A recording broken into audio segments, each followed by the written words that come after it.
Where am I? The uncertainty is an unfamiliar feeling to me as I stumble down the well-beaten path laid before me. The grasslands beside it are overgrown and beaten by the cold northern winds, each blade of grass standing resolute against the onslaught of the wind, each tiny grass pod gently caressed by the magnitude of the winds. I can see their elegant dance as each pod is caressed by the violent wind with each updraft. But still, the uncertainty of this place that is wholly unfamiliar to me is the most dominant thought within my being.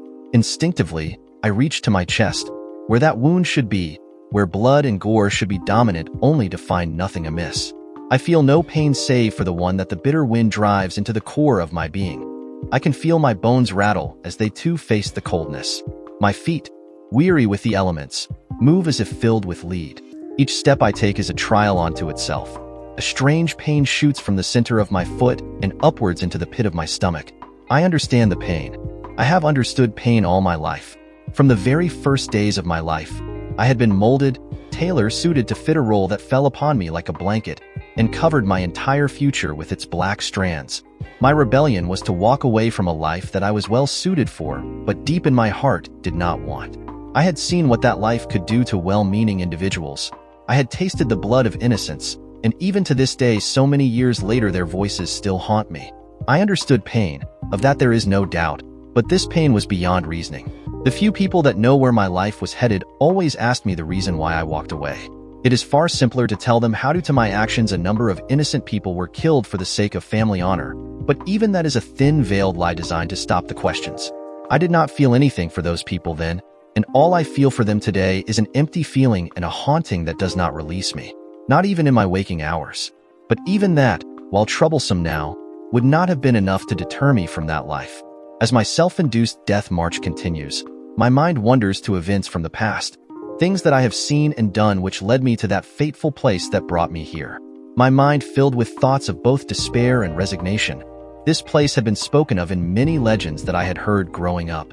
My father often spoke of it in hushed whispers, always filled with dread and sorrow, knowing that he too would walk these paths when his time came, as had his father and his father before him. Ours was a violent people, and this was just another step in our evolution. "You are here, early demon," the ethereal voice said, its tone masked by the wind, but still very feminine. "You should not be here," the voice continued. "Not yet anyways." "I didn't think they would go as far as they did," I replied with chattering teeth, my already slow pace becoming more labored. "You don't seem surprised to see me," the voice continued, this time closer to me as if it was whispering those words in my ear. "Your father prepared you well, I see." "He did his best," I replied. This was a fact. I knew better than to lie to this entity. This too had been a warning that I had received from my father. "The men in your family have become wise," the voice said, just as a warm gush of wind caressed my face. I could swear that I felt the very fingers of the unseen hand gently running through my bearded face. "I am not sure if I am pleased with that. It takes away some of my joy." "We have a short memory," I replied. "I am sure that it won't be long before someone forgets the proper ways." As I spoke, the air around me warmed a bit, and my footing became easier to manage. The pains had almost disappeared. I knew she was the reason for this, and I was truly grateful for this moment of reprieve. "You remind me so much of your great-grandfather," she mused. "He too knew how to properly speak to a lady." The wind shifted, and I could feel something like an arm wrapping itself around my own arm. "But tell me, demon, why are you here so early?" "I played a game," I replied. "It looks like I lost." Took a round to the chest. I looked down to see a stain of blood begin to puddle where the gunshot had entered my body. "Yes, something like that. Why would you play such dangerous games, boy?" The warmth of her presence would fool other men into breaking her most solemn rule. But this was not the time to change who I had been and become a man I never was. Why risk so much for so little? "Family," I replied. As we continued our walk, our conversation slowed down. The wind seemed to die when a large wall appeared before the horizon. I had also been told of this part of the journey, but beyond that none knew the answer. "We do what we must for family." "Just like your great-grandfather," she giggled. "So much like him. Tell me, demon, how wise has your family become then?" "Like I said, we have short memories," I replied. "But you also know that none have made it further than this and returned." Melancholy gripped me. I knew she felt it as well as her arms took shape and embraced me into a warmth that brought me comfort. "None have returned," she replied, her voice taking a motherly tone. "Out of their own choice." The same choice I will place before you, demon. Just like your forefathers, you have earned the right to make it on your own. But be warned, if you fall here, you will never rise again. For the first time in a long time, I began as we approached a large chasm that divided the path I had been walking on and the large wall before me. I am scared. I know, child, her tone again comforting. But this is the path your family chose to take so very long ago. Like them, you too must walk those same footsteps and face the same questions, the same doubts. What is beyond those walls, milady? Paradiso, she replied. That is where you want to go, is it not? Heaven, I whispered. We don't belong in heaven, milady. We have too much blood in our hands. Not all of it comes from evil men. Some came from innocence, from people that should not have been there. Yes, she replied, her form taking a more visible shape, yet still she remained featureless. You are a violent people, your family more so than others in the world. Perhaps you are right, and there should not be a place in Paradiso for you and yours. Her eyes took form. The gray she decided to use pierced into my core like the sharpest of daggers. Yet, each and every one of you does great deeds, almost as great as your evil deeds. Each of you has proven time and time again how important it is to not underestimate the human spirit. Does the little good that I have done balance out the terrible events that I have orchestrated? That is the question you have to answer for yourself, demon, she replied, her features continuing to become less transparent and more tangible. While she was not skinny by any means, none would dare call her fat. Her shape was full as she stood just an inch taller than me, the air caressing her short red and black hair that one would say was carefully manicured. Her gray eyes stood against the paleness of her skin, almost as porcelain yet completely flawless. Have you done enough good in your life to make up for the lives you have taken? As she spoke, her voice took on an accent, each syllable pronounced in a regal manner. I don't think so, I replied as she pulled away from me. Her embrace, which had warmed me, now helped the chill in the air drive deeper into me like a shard of ice. But I am not ready for what comes next. No, she replied, once again taking me into her arms. I do not think that you are. This was not your time, and because of that I am not sure if you can overcome the challenges ahead. She drew her face closer to mine, her lips almost touching my own. I am afraid that you will fail, child. Just as well, I replied. I would only attain a place like heaven. Still you'll try, she finished, because that is what your blood is telling you to do. I can hear it, screaming at you to get ready for everything. I can feel your muscles priming themselves. Your breathing is increasing to feed them. She gently caressed my chest, right where the wound should have been. No matter how many from your family come through, I am still amazed at how primal your minds are. Tell me what I must do, I replied. Death, child, she began, moving around my body while her hand remained on me. She moved it along just as she moved, the trail of her touch lingering for a second. Death is exponential, yet at the same time it is abrupt. When a man kills, he takes the essence of his victim with him, and therefore the essence that he had taken before. She stood with her back to me. My instinct to wrap my arms around almost took over my entire being. Her soft laugh told me she could sense this as well. She arched her back and looked over her right shoulder. Every life you have taken, demon, takes with it the lives they too have taken. She looked back at the wall. The chasm dividing the ground from the wall itself began to fill with a dark liquid that resembled blood, but for its black color. I understand, I replied. Each of their kills is now on me, so to speak. In a way, she turned to look at me. You have taken the essence of those deaths onto you. The blood has followed you, and so the chasm before you fills. As I became lost in the magnitude of the blood, she continued. This is the path you have made for yourself, demon. The first step for you to overcome the journey and perhaps earn your way into Paradiso, and a testament of the good you may have done in the world. In the blink of an eye, her form disappeared and then reappeared behind me, her arms wrapped around me as I had almost done to her. Like I said, death is exponential. You must make it to those shores, with the weight of your sins weighing you down. The warmth of her dissipated. Suddenly, I felt more alone than I had ever felt before. The air around me grew heavier, almost as if a fan had been turned off inside a sauna, but with no heat. As my feet moved, the heaviness I had felt earlier had returned, much heavier than before, and with it the pain. I was used to dealing with pain. As I neared the crimson shores, the winds that had been haunting me violently made waves that took the shape of a large mouth. I could see that this Red Sea was hungry as it eagerly awaited my invasion. I drew a series of breaths, each longer and deeper than the previous, and without another thought, I jumped into its embrace. The warmth of the blood was shocking. I could feel the plasma sticking to the fabric of my tattered clothes, and the weight upon my feet, which I hoped would placate, instead drove me deeper. My hands became heavy as unseen shackles joined the weights in my feet in their struggle to drive me deeper into the crimson oblivion that promised rest. I reminded myself not to scream. It would amount to little more than a waste of the precious oxygen reserves that my body held. But the combination of both the pain and the ever-increasing weight on my extremities made it almost impossible to restrain myself. I did my best to kick my legs in a scissor-like fashion, much as I had been instructed in my military days, remembering the many drill instructors that screamed and shouted orders at us. "You will allow your body to relax," one would scream. "You will remind your body to move only as necessary," another would shout. They would order us onto the ground, using hoses to ensure that each of us was well soaked before we would have our turn in the pool. To survive, maggots, you must think. Panic, and you will die. The more they screamed, the more those instructions registered into our minds. Their shouting did not stop while they placed the restraints on our hands and feet. Their shouting did not stop while they placed the blindfold and hood over our heads. It wasn't until the silence of their last command that their shouting stopped. "Live," they would whisper as they would toss us into the waters. But those drills were different. While their intent was to familiarize us with the panic of being submerged while in complete confusion, it was also designed to help us learn to swim with restraints. As we moved, those restraints would eventually become loose, allowing us more freedom the more we struggled against them. But these restraints were not the same. These were not designed to become loose as I struggled. These were not designed to allow for eventual freedom. These were solely designed to drown me, even as I contemplated my own situation. It was not until this point that I wondered if I was truly dead. More specifically, I wondered if I could die. I knew I was not in the real world, and I did not understand the physics of the place.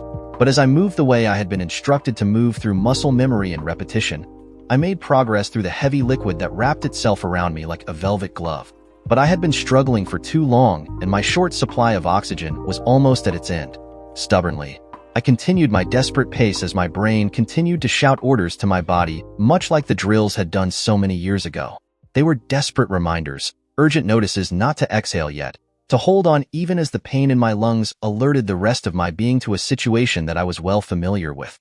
The sharp reminders of my own mammalian need to exchange gases was fast becoming a loud voice in my mind. It demanded attention. My arms were becoming weary. The combination of oxygen deprivation and exhaustion were beginning to take their respective effects.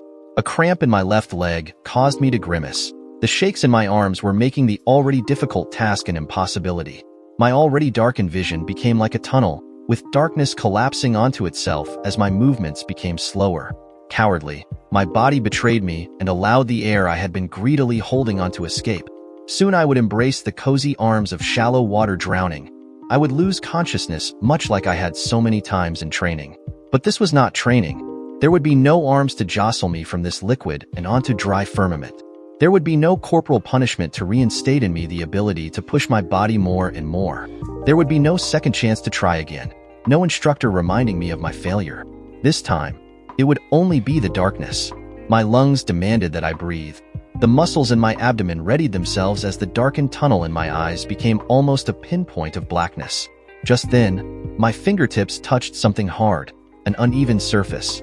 Urgently, the rest of my body joined, and as I followed the structure upwards, fighting with what little remained of my strength, my head broke the surface and the cold wind that I had cursed almost an eternity ago greeted me. My first breath was long. It truly was a banquet for a starving man. Madness radiated through me and escaped in a long, drawn-out laugh. Crimson tears flowed through my eyes. My lungs coughed more of the substance as they tried to fill itself with precious oxygen. I held onto the surface while trying to regain my strength, no longer needing to move my legs as desperately as I had before. After my body was satisfied with its fill of air, I managed to pull myself onto the shore, exhaustion holding me firmly against the ground.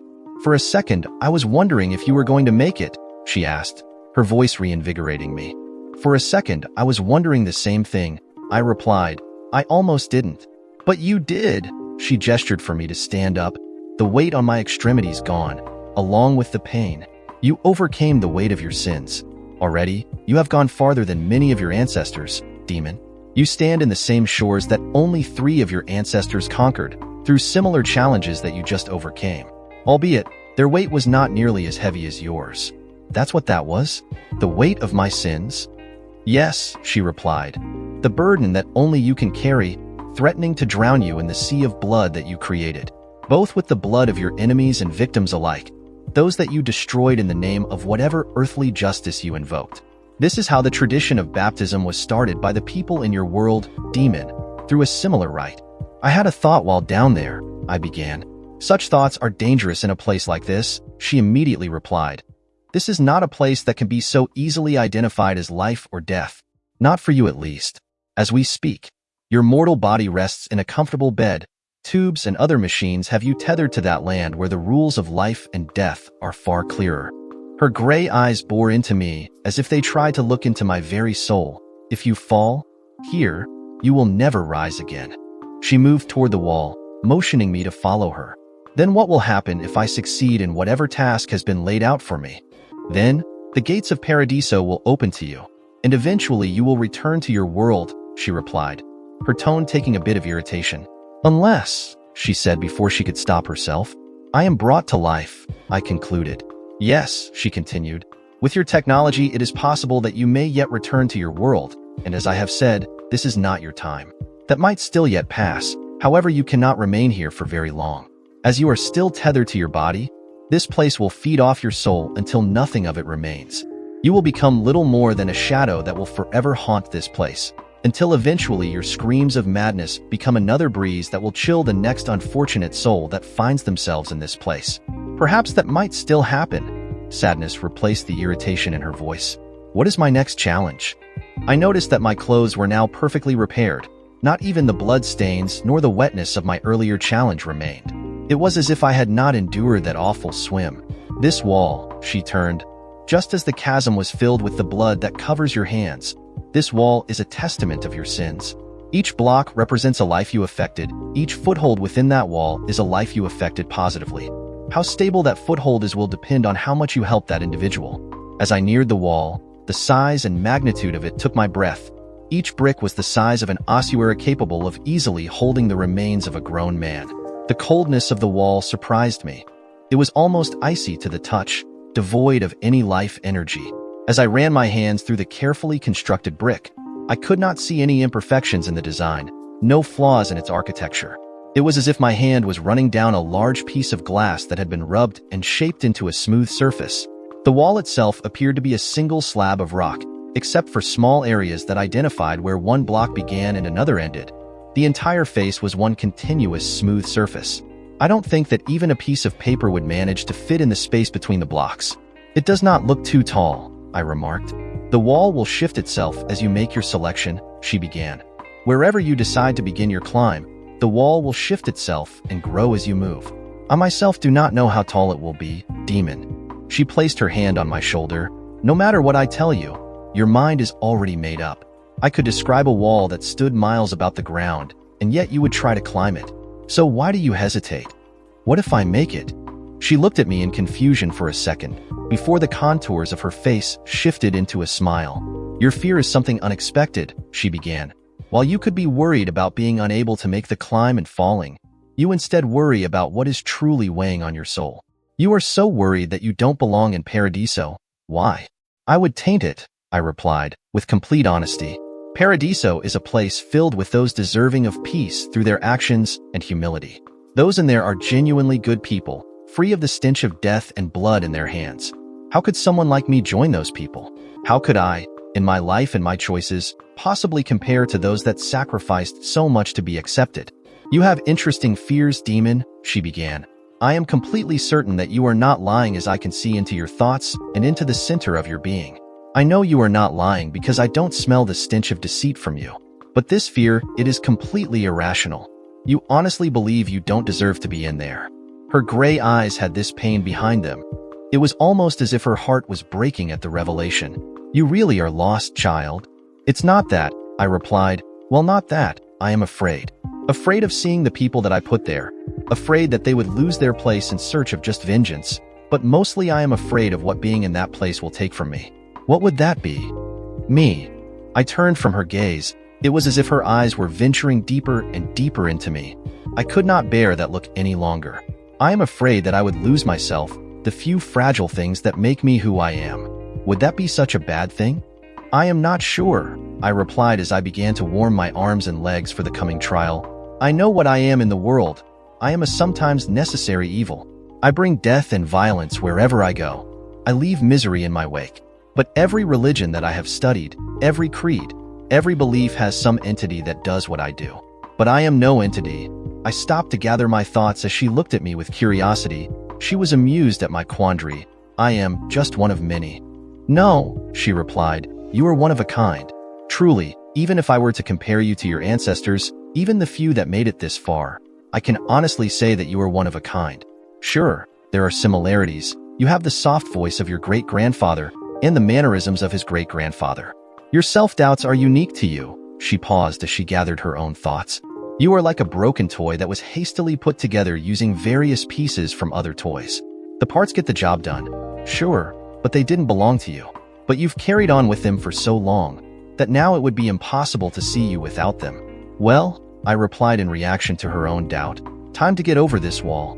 Cynicism, she mused to herself. It's an enduring family trait. With those departing words, she vanished like a smoke trail, leaving me alone to find the best path upward. I know there is a place for you in Paradiso, demon. A place where you can finally find that peace that has eluded you for all these years. Go through those gates, child, and never return to this place. Am I such bad company? You deserve better than this. The voice had turned into a whispered, carried to my ears by the small breeze in the air. Do not carry a burden that is not yours to bear. You carry enough weight on your soul, and one day it will crush you. As I looked at the smooth surface, I wondered if the lack of hand and footholds was a clue that perhaps I would not be able to climb. However, as I reached upward, a protrusion tore its way from the wall. Firmly, I used it to pull me from the ground, and as I moved to place my feet in the empty space, another protrusion filled the space. Use the strength of your legs to carry you upwards. Another voice from my past resonated in my head. This one from my previous training in mountaineering as my outfit prepared for an incursion into the mountains of Afghanistan. Never keep your arms over your head, the voice drilled into my brain. This makes it harder for blood to be pumped into those pathetic excuses for muscles in your arms. If no blood is rushing in, you'll start to shake. I followed those silent instructions, taking small rests between footholds, always keeping 3 points of contact with the rock face. Carefully selecting a route was not entirely necessary as the hand and footholds would peek out whenever my hand and foot moved. She was right when she said that the wall would continue. I had been working at a good pace for what felt like hours with no end to the wall in sight. I thought I was alone in this climb when a voice snapped me out of my own thoughts. Hi! A small female greeted me as she hung from one of the larger handholds in the wall just to my right. She seemed to be around 9 years old, brown hair that was neatly arranged in a ponytail, and a cheerful attitude that was a sharp contrast to what I had felt so far. Hi, I replied, curious of the child. What are you doing in a place like this, little one? Oh, she replied, I've been here for a long time. I like to climb, she continued, but this is not my wall, so I can't reach the top. Then why do you continue climbing it? I use the time to rest as well. If you can't reach the top? Because it's fun, she repeated. A small gesture of annoyance registered in her face. Weren't you listening? I forgot, I replied. I'm sorry. Why are you here all alone? Don't you have parents? Yeah, she replied, but they made it over the wall. Did you not go with them? I was with my dad, but then I fell off him, she began, tears filling her eyes. And when I tried to catch up, him and mommy, they were gone. So I have been climbing up trying to get over. Why did you fall off him? He was saying that I was very heavy, she said, the cheerfulness returning to her voice. So I climbed off for a little bit, and when I did, I couldn't hold on. Well, little lady, I replied, want to see if we can get over this wall? I'm too heavy, she replied. A small crimson shade colored her face. I don't want you falling down, mister. You let me worry about that, okay? I extended my hand to help her climb on my back. Besides, I could use a pretty girl's cheers as I climb. She easily climbed onto my back. While she was heavier than first appearance would dictate, I quickly became comfortable. You don't weigh that much, I teased her. No more than a rucksack, and I've carried plenty of those. You are a soldier? She replied, joy in her voice. I replied, a long time ago. I continued the climb at the same pace that I had established. Her weight did not make much difference to me. As she gave me encouraging words, I made jokes to make her laugh and smile. Before I knew it, she began wriggling about my back. I see it. She was excited. I see the top. Good, I replied. See? I told you that you weren't that heavy. My hand reached the top of the wall, and I quickly shifted my weight over in order to take a seat over the wall. The sight that stretched before me was magnificent, almost beyond words. Carefully, I allowed her to take a seat beside me as we looked on.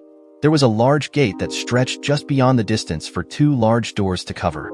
Beyond that, large grasslands covered the ground. The sound of water filled my ears. This was a drastic departure from the earlier scenery. Whereas I had only experienced a barren wasteland, this was filled with life. Can we climb down? She asked, her eyes fixated on the meadows just beyond the gates. Sure, I replied, holding her hand once again while she climbed onto my back. This should be easier. Just then I looked to the ground to see that it stood at a distance that I could easily withstand by jumping. Can you see the ground? Yes, she replied, but I am afraid. It seems so far away. Well, I replied, hang on tight, pretty girl, just in case. I felt her arms tighten around my neck, a sharp inhale of breath. It took less than a second for my feet to hit the ground, and a second more before she realized that we were not falling anymore. You can open your eyes now, I said as I maneuvered her from my back and onto my arms. We are here. Wow, she replied as her feet touched the ground. She immediately ran around the grassy area, enjoying the smell of grass and the sound of the critters jumping around her. Her giggling brought a smile to my face as I moved about towards the gate. Come on, little one, I said. We still gotta find your parents. She took my hand as we made our way to the gate, where a man stood behind a podium of sorts. As we neared, he straightened his back and looked inside a large book. I was expecting only one, he said as a matter of introduction, yet here are 2. Little lady's folks went on ahead of her is all, I replied as her hand wrapped itself on mine. Nothing to it, but I may be the one you are expecting. The door will only open for one, he replied. But yes, you are expected, demon. Why did he call you that? She asked. Is that really your name? That's what I'm called, I replied. But my friends just call me D. I looked at the man behind the podium. Like I said, this little lady is just overdue. I am sure that there is a way for you to make it right. I am sorry, he replied in a monotone voice, as if he was looking down his nose at us. But the door will only open for one, and as I said, you are expected. What does that mean? She asked, fear in her voice. It just means that he's gonna have to try harder, I replied, my gaze burning into him. Because there is no way that such a pretty girl is going to stay out here in the cold. I truly am sorry, young lady, he replied. But if you are left behind, there is nothing I can do for you. Your parents must have been told that if they went ahead, you would lose your spot. He looked around as 2 large creatures materialized. Both were twins of a kind.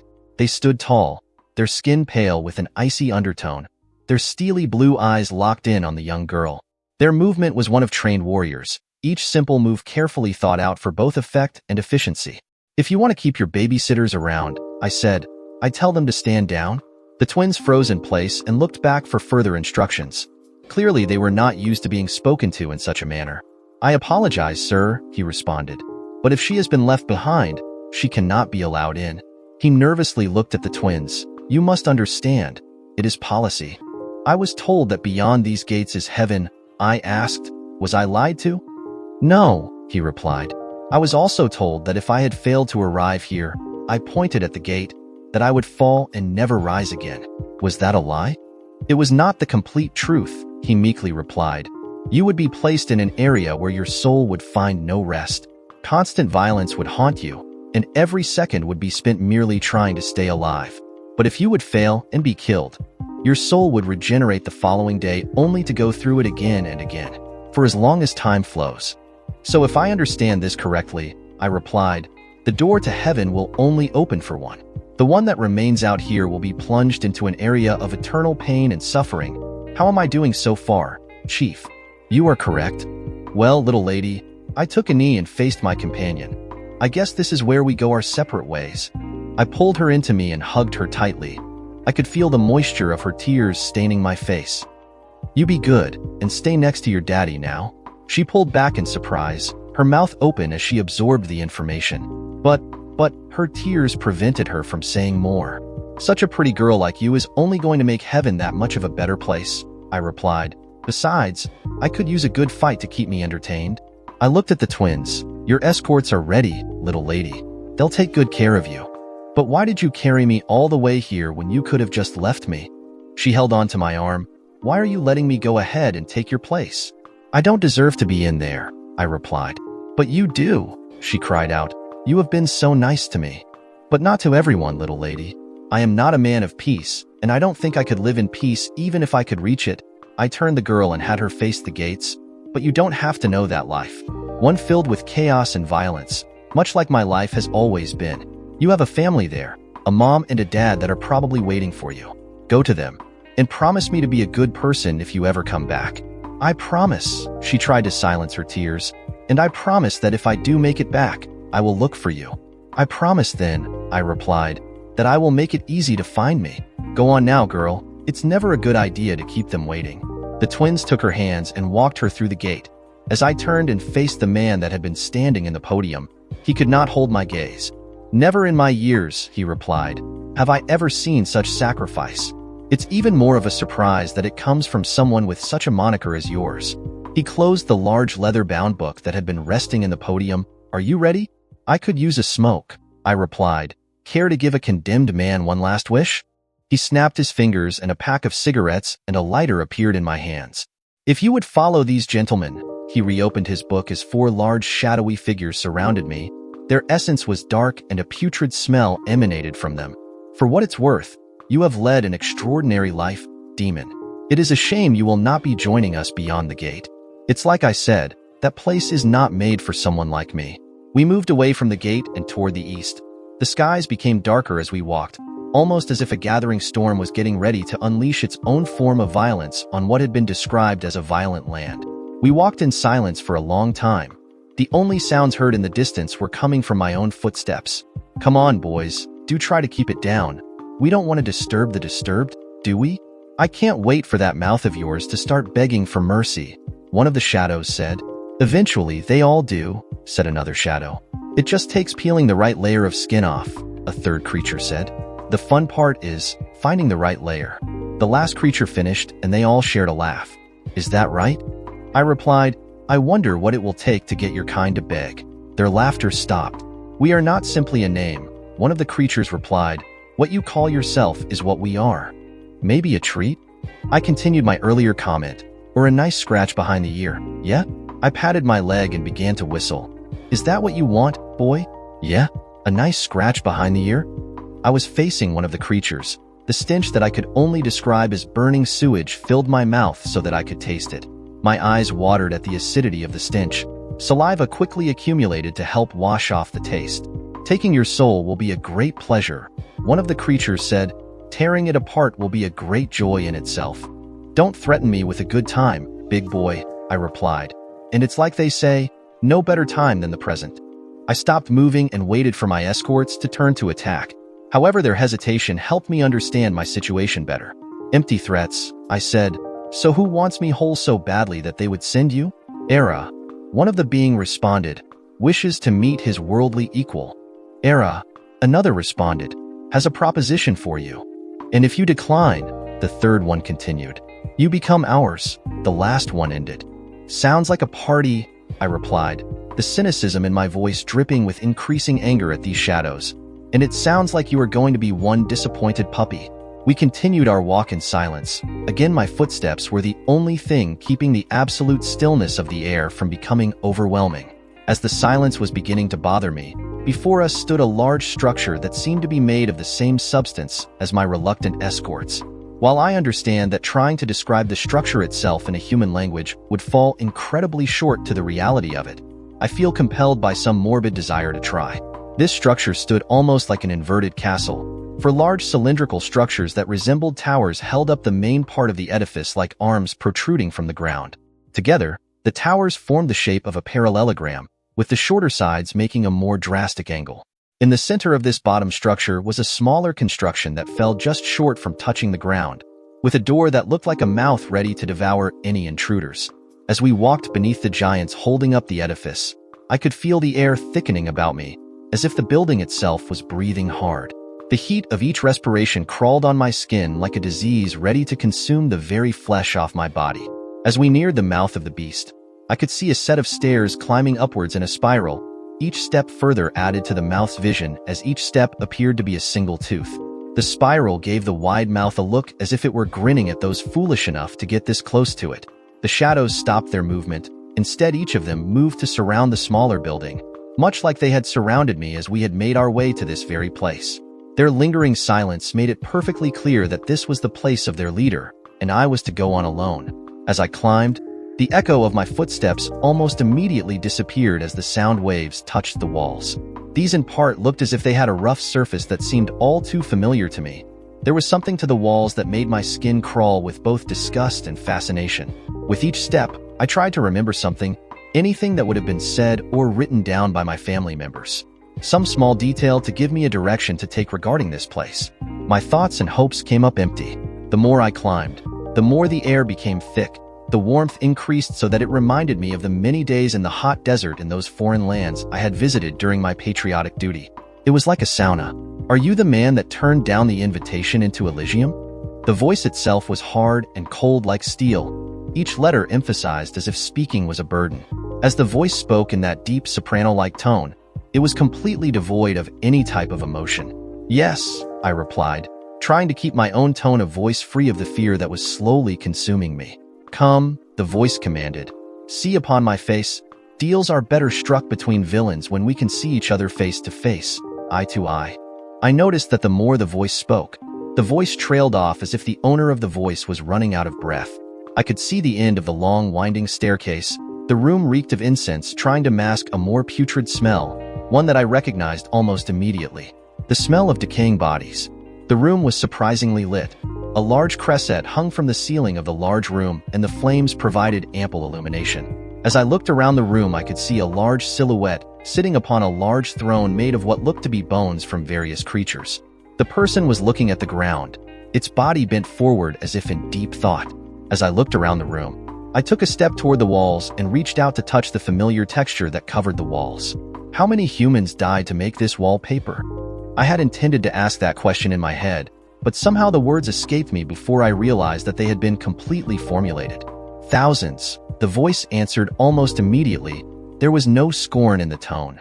"All in this very room where you now stand," the voice continued. As I turned to face the body that had been resting on the throne, the creature had visibly shifted. It was now sitting erect. The long beard that showed his age was clearly visible, as were his tired eyes.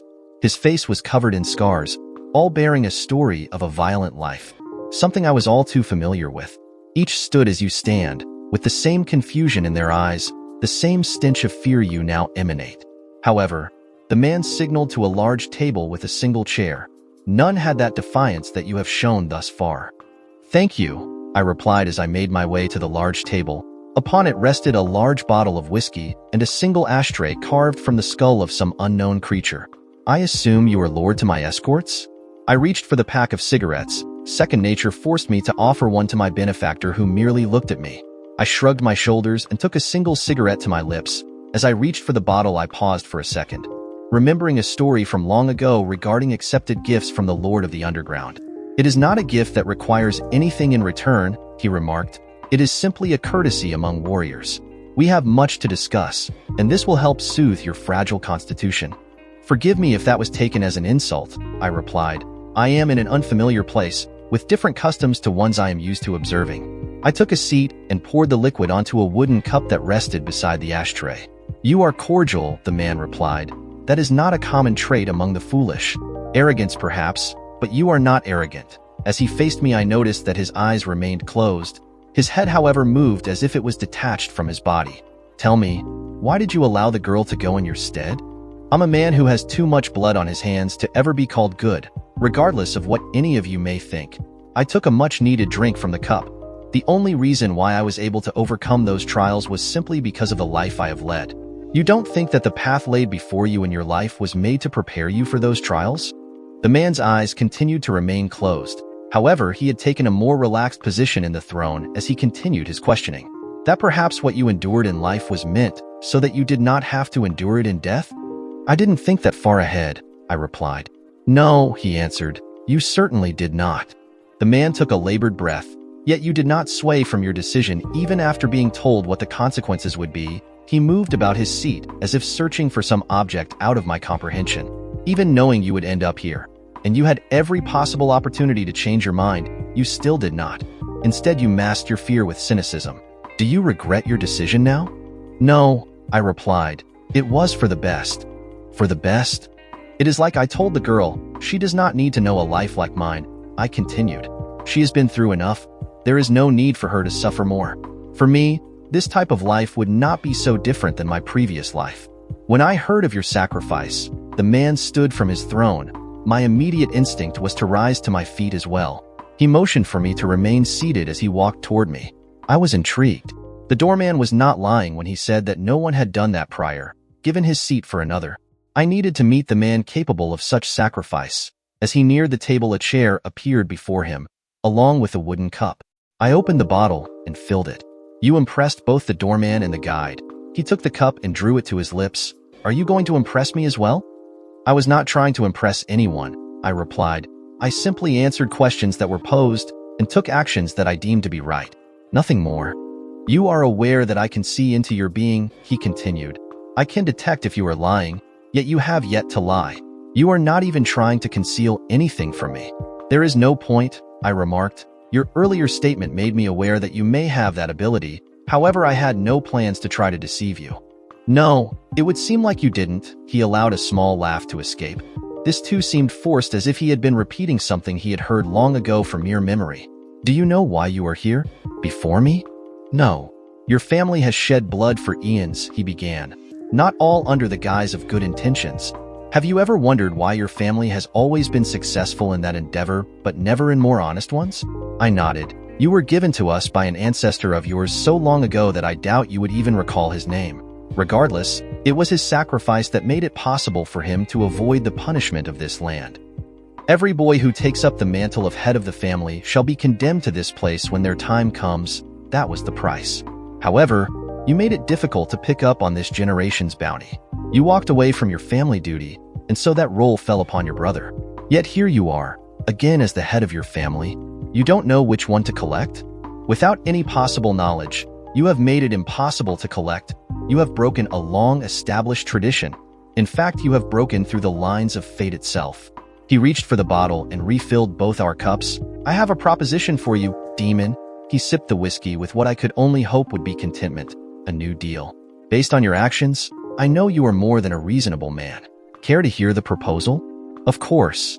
You don't get a heaven or a hell. Your reward for being the demon is that you get to be the demon until your bloodline is no longer needed.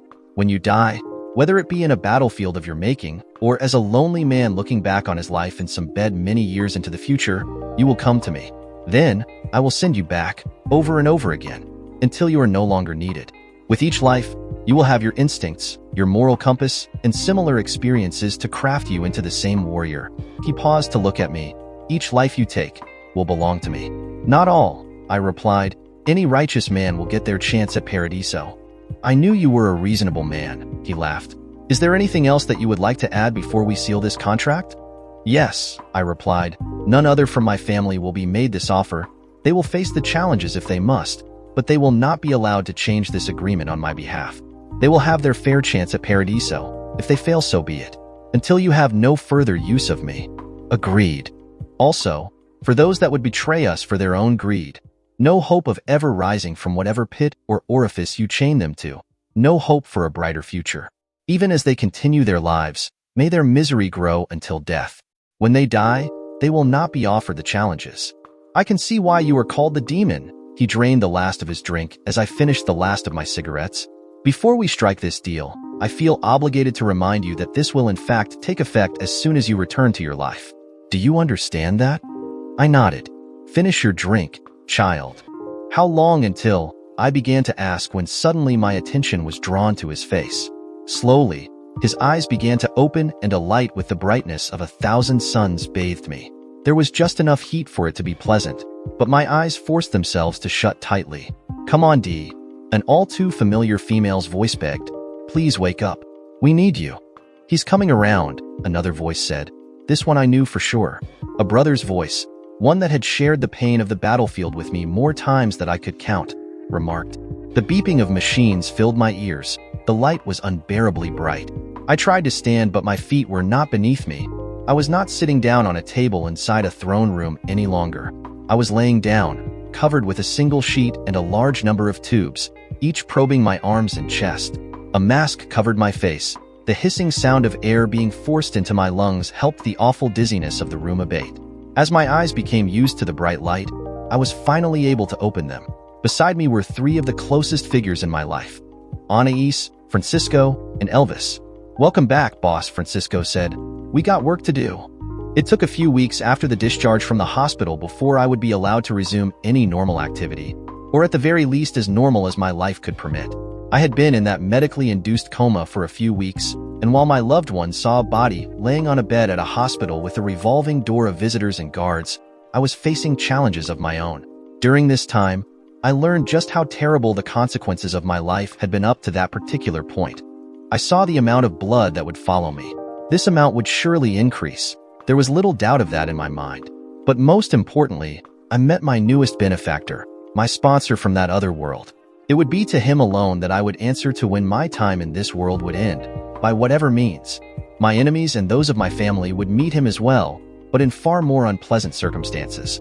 Through him, our enemies would learn the price of their deceit and betrayal in far more intimate ways than I could ever hope to enact.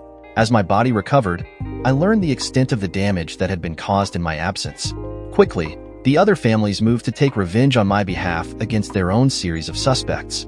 My town had been torn asunder under a wave of violence and destruction that brought me a deep sense of pain and sadness. While I understood their sense of loyalty, as deranged as it may have been at the moment, I could not disagree with their actions.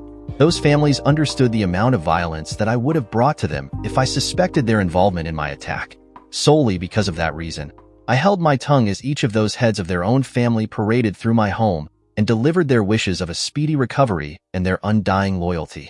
"There has been so much bloodshed done in my name," I said to my constant companions, Edith and Francisco, who had hardly left my side since I had been released from the hospital. "So much that I would have rather saved than spilled," I continued. "Is my envelope still sealed?" "As you instructed," Francisco replied. "I will be the first one to tell you that the temptation to open it was great." "Good." I looked at Edith. "Have you located and collected all our missing funds?" "Yes," she replied. "After your recovery, the funds appeared as if by magic. I tried to find out where those funds came from, but it was as if they had been there all along." "Elvis?" I did not need to say more. These two knew exactly what I meant with that single-worded question.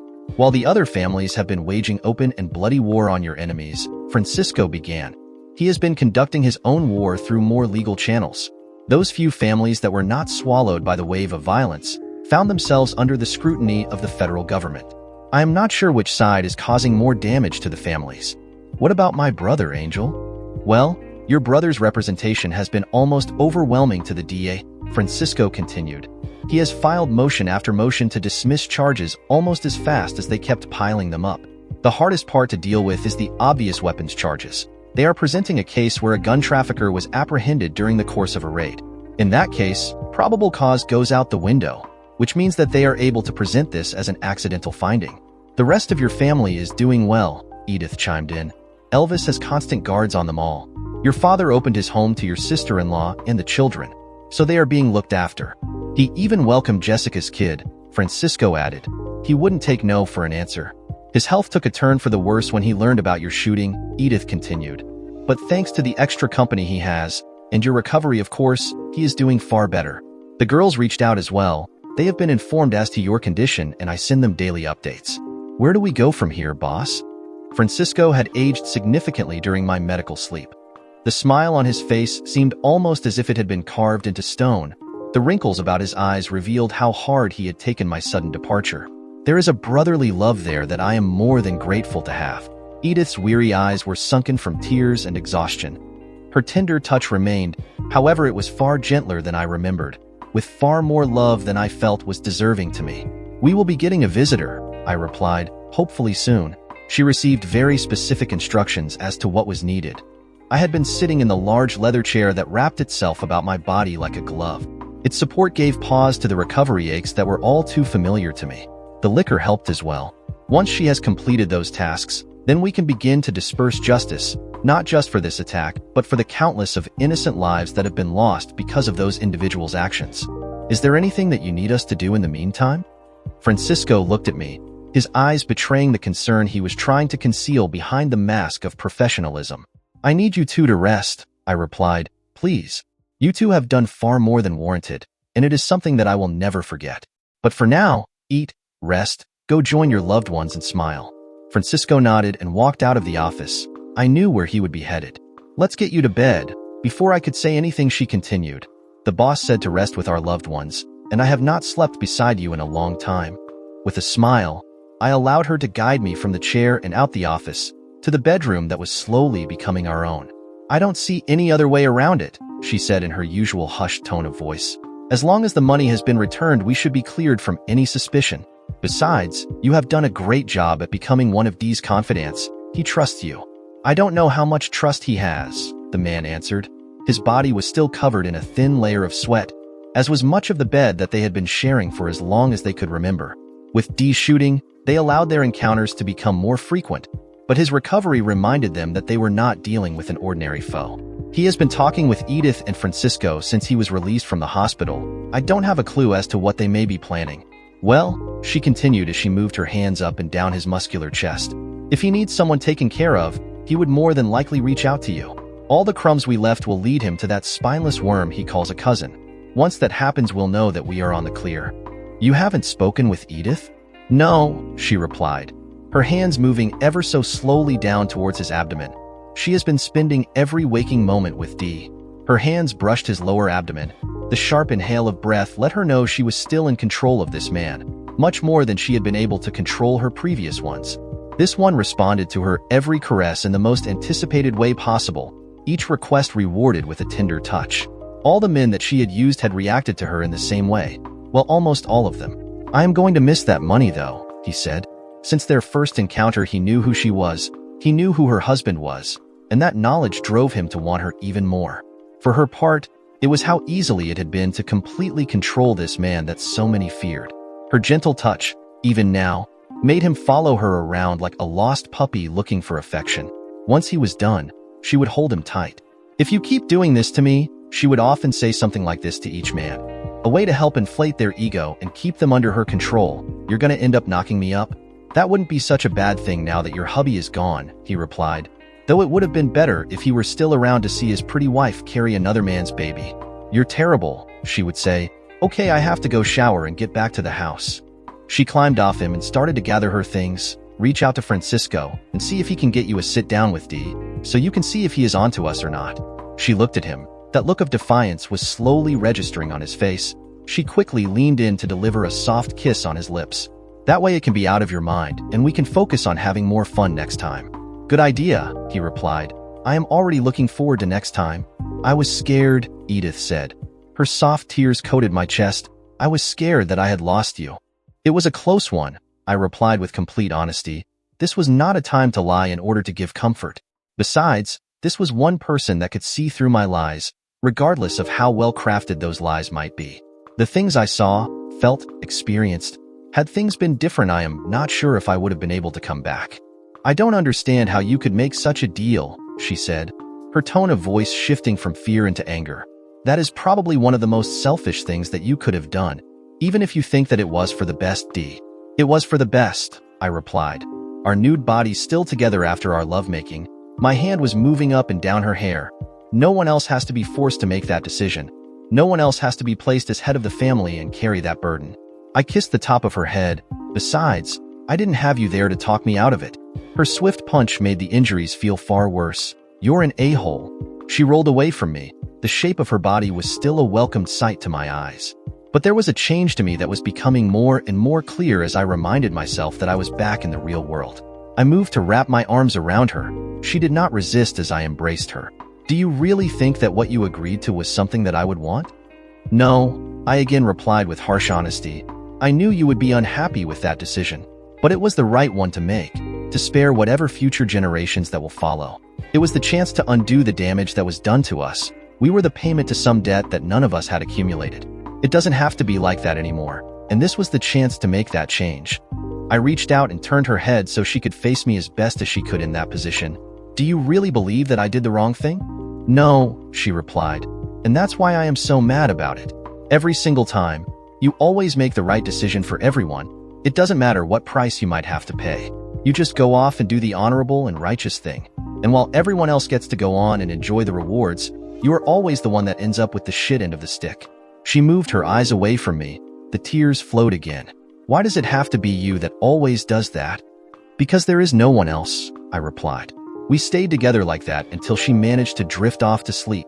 My mind wandered back and forth between that place and this one. My mind felt as if it were being torn apart over and over again. I was having trouble figuring out if I was still there or if I had truly returned to this world. But as the doubts and fears began to swallow me into that pit of despair that I had avoided for so many years, her smell returned me to reality. The sound of her sighs as she slept, the pattern of her breathing. This woman was so much more to me now than ever. If I was Leonardo, she certainly would have been my Mona Lisa. With those thoughts in my mind, I finally managed to join her in blissful sleep. The following morning, just as the sun had broken through the blinds that shielded me from its illumination and gave way to the few rays that seeped through, my head was again in turmoil. It was then that I saw a face that I had hoped would come to visit me. Both he and I had a long discussion to settle. I needed to know where he stood at this time. I needed to know if he would allow me my own sense of justice, or if he would follow his own rules and regulations and simply get in my way. But more importantly, I needed to know if I was facing my brother in arms or another enemy. He is stopped by almost every day to check up on you, Edith said as if she had been reading my mind. He cares for you almost as much as we do, maybe more. He is a good man, I replied. That's why I'm so worried about it now. I thought he would be far too busy with cleanup duties to focus so much attention on me. But I guess he understands what I'm about to do, and even the reasons why I need to do so. Well, try to keep it down, she replied as she returned to her side of the bed and wrapped the small blanket around her tiny frame. I finally have a chance to catch up on some much-needed rest, and I want to take full advantage of it. Good, I replied as I stood from the bed. You need to rest? We'll be speaking in the gardens. I need to share more than pleasantries with him. I leaned over and kissed her cheek before leaving the room. Each step felt as heavy as it had during that time in the other side. Those memories continued to haunt me, and would do so for a long time. They haven't made the right weapon to take you out yet, have they? His voice was cheerful. For a second, I allowed myself to think that our lots in life had not been so different after all. Though he carried the badge of a federal agent, Elvis was still a brother to me. But I also understood his own need to see me. I would have done the same for him. They're getting closer, I replied as I signaled for him to follow me. A few more millimeters, and you'd be having this conversation alone. Surely that's not the reason you're here, is it? No, Dee, he replied. I wanted to check up on you. See how you were doing, you know? I do, I replied. And I thank you for your concern. Edith tells me you often did. It warms my heart to know I scare you so much. Well, he replied, I won't be able to get that new shiny badge if I don't close the case on you. We shared a laugh at that comment.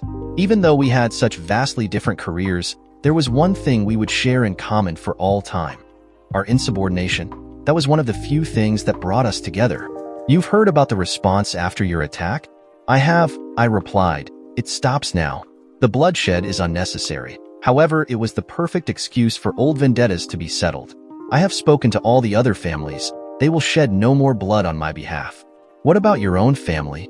He looked me in the eyes. He saw the small gap in the language I had chosen to use as I spoke to him. He knew exactly what I meant, and this was his way of asking me about what I would do next.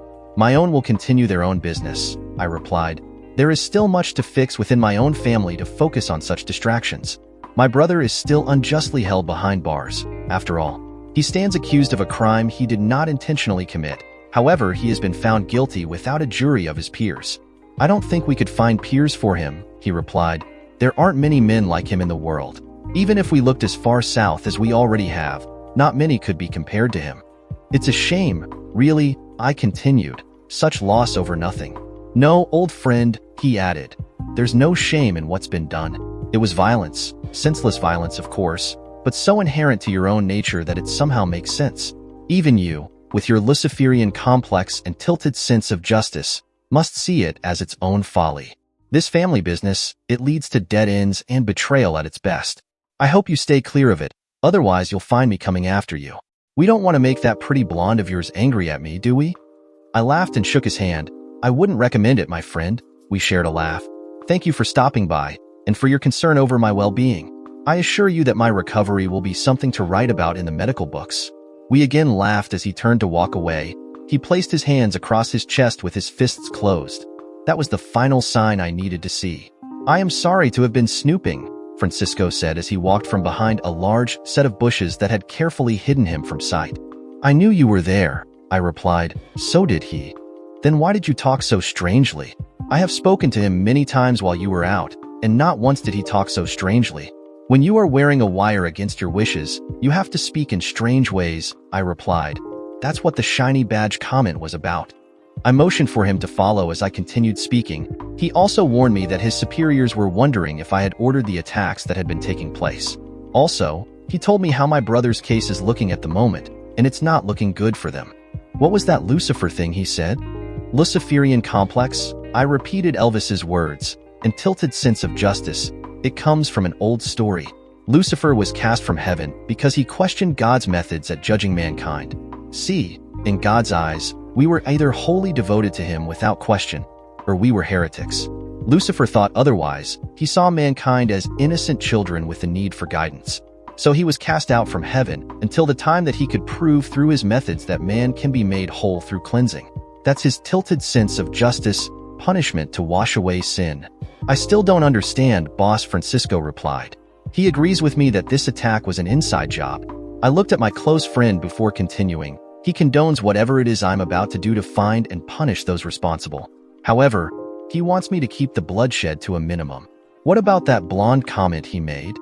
That is only for me to know for now, brother. I knew that Elvis had figured out who was responsible for the attack in much the same way I had done so. His blonde remark simply reminded me of how much of a true brother Elvis is to me. It wasn't the description of a person, but it was rather another symbol, greed. That single bullet would be awfully expensive for whoever fired it. You two have a long history together, far longer than what you've shared with us. He laughed at his own comment. Shared foxholes will do that, I replied. Get the car ready. I need to see my father. How is he? Anais finally managed to ask Edith as they shared a quiet breakfast together. Dee had been a subject off topic while he laid in that hospital room, fighting for his life. She had seen her friend slowly crumble under the weight of that terrible burden. With each passing day, her smile would slowly disappear. But this morning, that smile that she had thought had long ago disappeared from her face had made its return. Physically, she began. He is doing well, better than could be hoped for under the circumstances. But mentally, he is far worse than ever. What do you mean? He doesn't smile as he used to, Edith replied. That shine that was once in his eyes is completely gone. Now, they're just an empty void. I'm afraid that there is nothing left of Dee. All that's left is the demon itself. What do you think he'll do?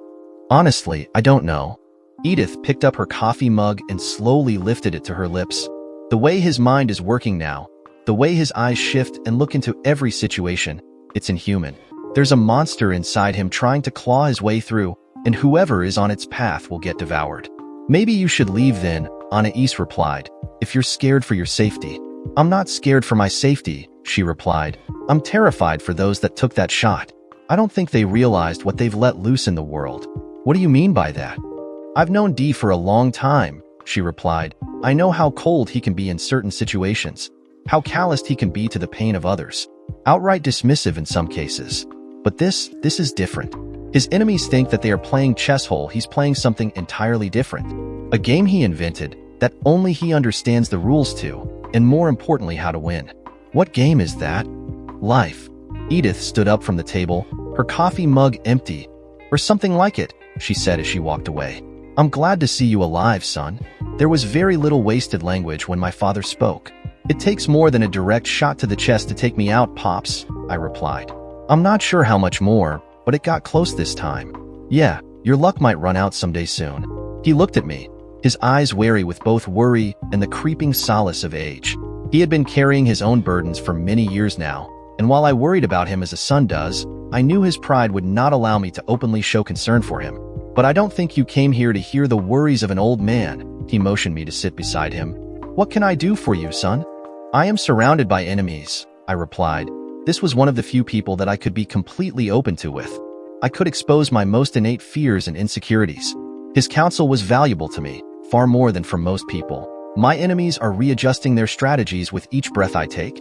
I expected this, of course, but I am not sure where to aim first. Most of the time, the best way to kill a snake is to cut its head off. He looked around at his growing garden. I've learned that even snakes have their place, even in a place like this little garden of mine. They have their use, like a tool, and so I let them live here. People are like this. Even the vilest of them can have their use. It is useless to kill the snake because there are more behind it, ready to take its place. If I could turn them against each other. No, he replied. You use a tool to better yourself and your surroundings. A tool is only as good as the hand that wields it, son. You'll find the top snake in your garden, then you'll find the second strongest, but it's that third one that will give you the best use. That's the one that's got something to prove. How are things here, Pops? They're all safe, he continued. You need to keep your eyes on your own path now. What you are about to do, it'll cost you a lot. But I think you've prepared everything well. You have the right people around you.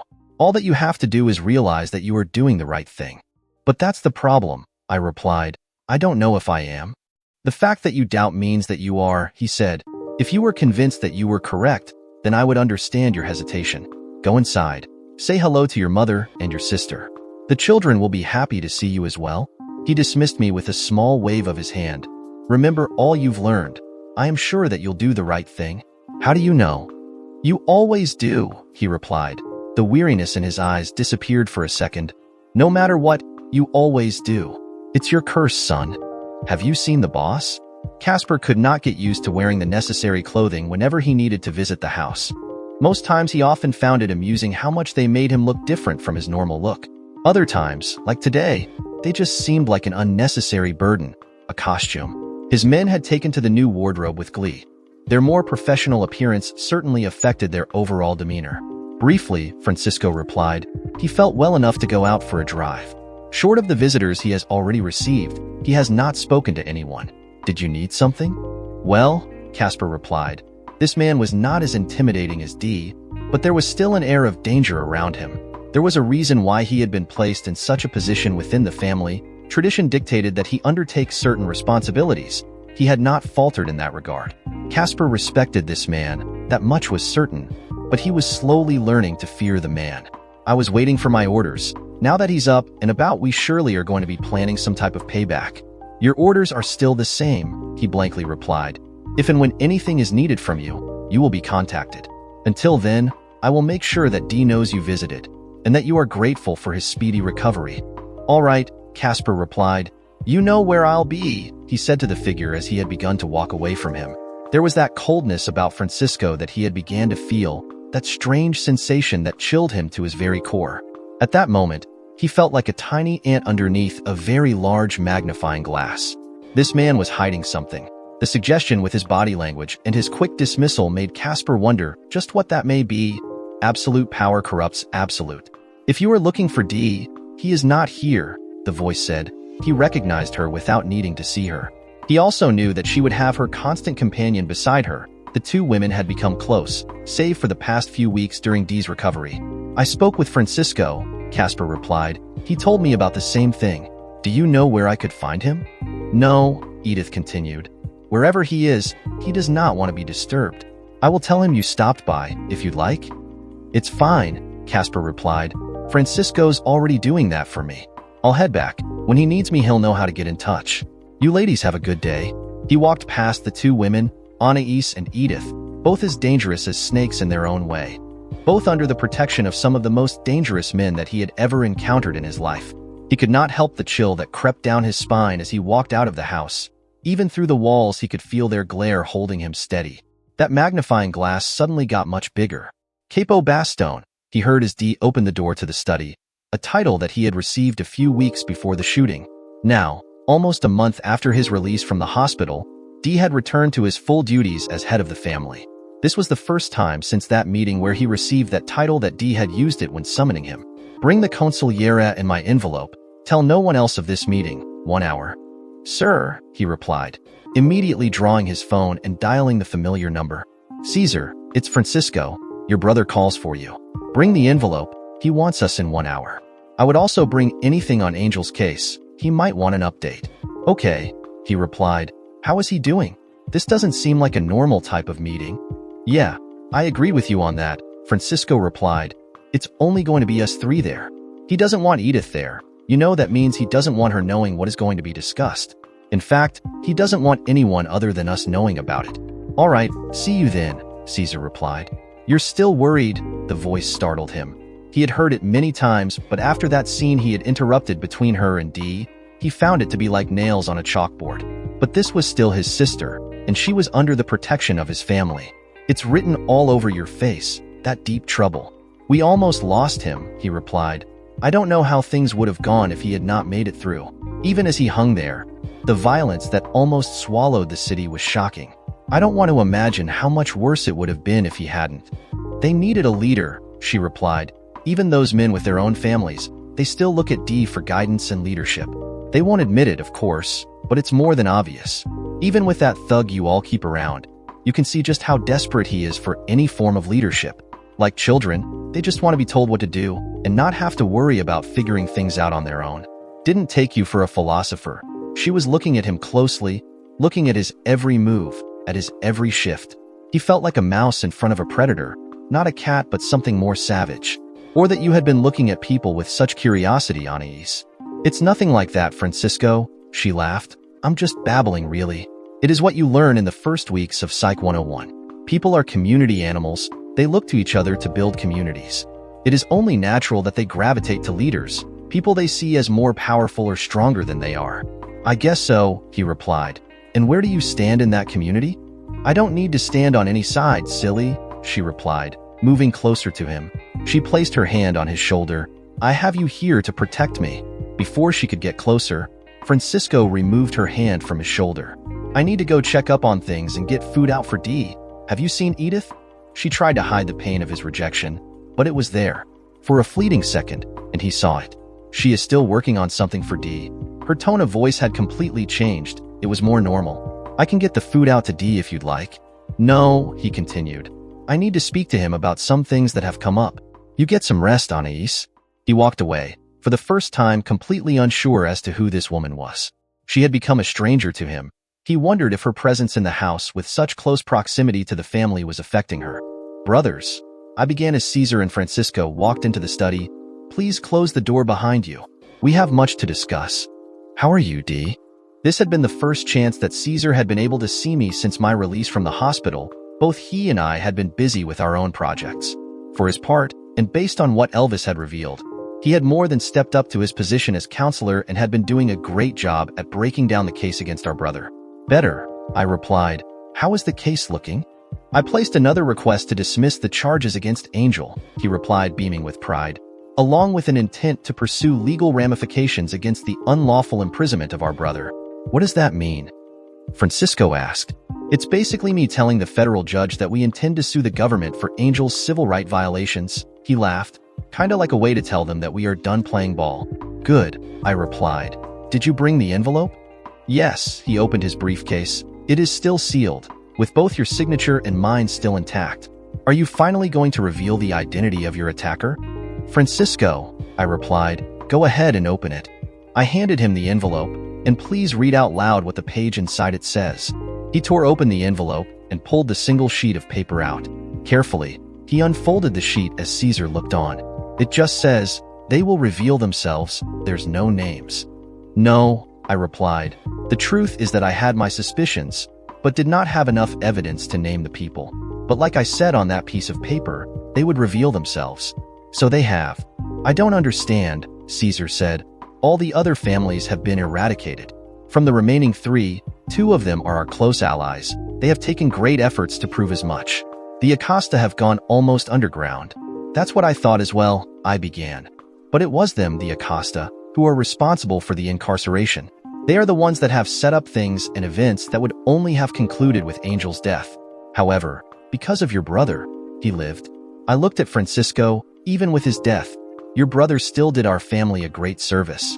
The AITA miscalculated, however, on their inside source. Who? Caesar and Francisco asked simultaneously. With me gone from the family, and with Angel either dead or behind bars, who do you think would have been chosen by the family to take the seat? Well, Jose stepped up. But it should have been you, Francisco replied. That's why the family became so fractured, because he had violated tradition. Yes, I replied. However, he too was a miscalculation. Once again, the Acosta had underestimated the power of greed. Do you remember that private investigator I had requested, Francisco? Yes. I had given him the job to find out 3 things. The first one was the identity and location of a man, a very particular man. No one could know that I was searching for him, especially not you, Caesar. Why not? Who is this man? Jose had been recruited by the Acosta, and he had received this information as a means to reassure him that once you had taken the position as head of the family, you could be controlled. Jose knew that he could use that same information against you if his claim to the seat was ever challenged. I looked at my brothers, unsure about what I was about to tell them next, unsure at how they would receive the news. He knew the identity of your biological father, and so do I. What? Francisco filled in the gap of awkward silence. Years ago, I continued. Our mother had been approached and eventually seduced by a man. She had been approached because of her ties to the family. She had been seduced as part of a blackmailing scheme. She knew that this would be used against my father. Her mistake and the child growing within her from that mistake would make my father an easy target. So she talked him out of taking the seat and prevented her indiscretion to be used against her, at least for the time being. Instead, she told my father that his contribution to the family should be made in a particular way, to have his oldest son pursue law so that he could fill the role of advisor. The second-born should become the top trigger man, indispensable and wise, the best person to be at the right side of the head of the family. Therefore, the third son, the one with something to prove, would become head of the family with his 2 brothers at his side. I, of course, ruined those plans with my departure. How Caesar was speechless. With only 2 sons left, our enemy's idea took shape anew. They would have to get rid of the younger brother in order to place you in the position to rise, but they would need an inside man that could help them maneuver things from within. Again, they miscalculated with Jose and his greed. When Angel was taken into custody, our mother could see the Acosta plan being formulated, and so she was forced to reach out to me. What else did you have the investigator look into? Francisco was just as shocked as Caesar, but Caesar needed to know more. His own morbid curiosity was taking over. As I was running war games with the Salvado, I replied to Caesar's question. I had Francisco do something. Francisco? Using the blueprints you provided, I took half of our forces and led a raid into the Acosta house. They did not go underground, Caesar. They are destroyed. Caesar remained quiet. The weight of these revelations was crushing him. Still, I continued. I did not think that Jose had been the only compromised character within our organization. All the events that had taken place could not have been done by him alone. It was something that cousin Armando had mentioned as a throwaway comment that revealed it to me. Jose was not the only one. He was just the first. The investigator confirmed this suspicion. There was a second mole within the organization that was directly connected to my brother's incarceration and to my shooting. We would not have allowed a member of an opposing family into our ranks, at least not without the merit of an alliance from the Union. Somehow, a member of the Acosta had managed to infiltrate into our ranks. This person had done it in a clever way. They had manipulated a long string of people, one after another, with the single intent of arriving into this house. They did all in their power, sacrificed their own dignity, to allow for a single opportunity to enter our ranks to destroy us from within. I have taken special efforts to keep this person out of contact from the Acosta. As far as they know, nothing has changed outside these walls. They have no idea how devastated their position is, and I had hoped to keep this situation going until I was ready. Alas, I too underestimated the greed of people. Who is it? Francisco was seething with rage. He understood that this person was not just responsible for what I had said. This person was just as responsible for the death of his brother. I felt sadness for what I was about to do to my friend, to my brother, to the man that had remained at my side through the worst. I was about to destroy his world with a single name. For the first time in my life, I hesitated. She knew her targets by name only. She had never before met either of them, but she had all the information that she would need to identify them all. She was more than familiar with Dee's methods, but even the thoroughness of this investigation, all the details that had been uncovered in such length of time were beyond impressive. He knew exactly what he was looking for and who specifically to target. She wondered if he had placed himself in the position where he would force their hand on purpose, or if it was a design that had to take place in order to balance out the sheets. To strike out in this manner without just cause would certainly have driven the entire family into a state of panic, and fueled by a misplaced sense of betrayal.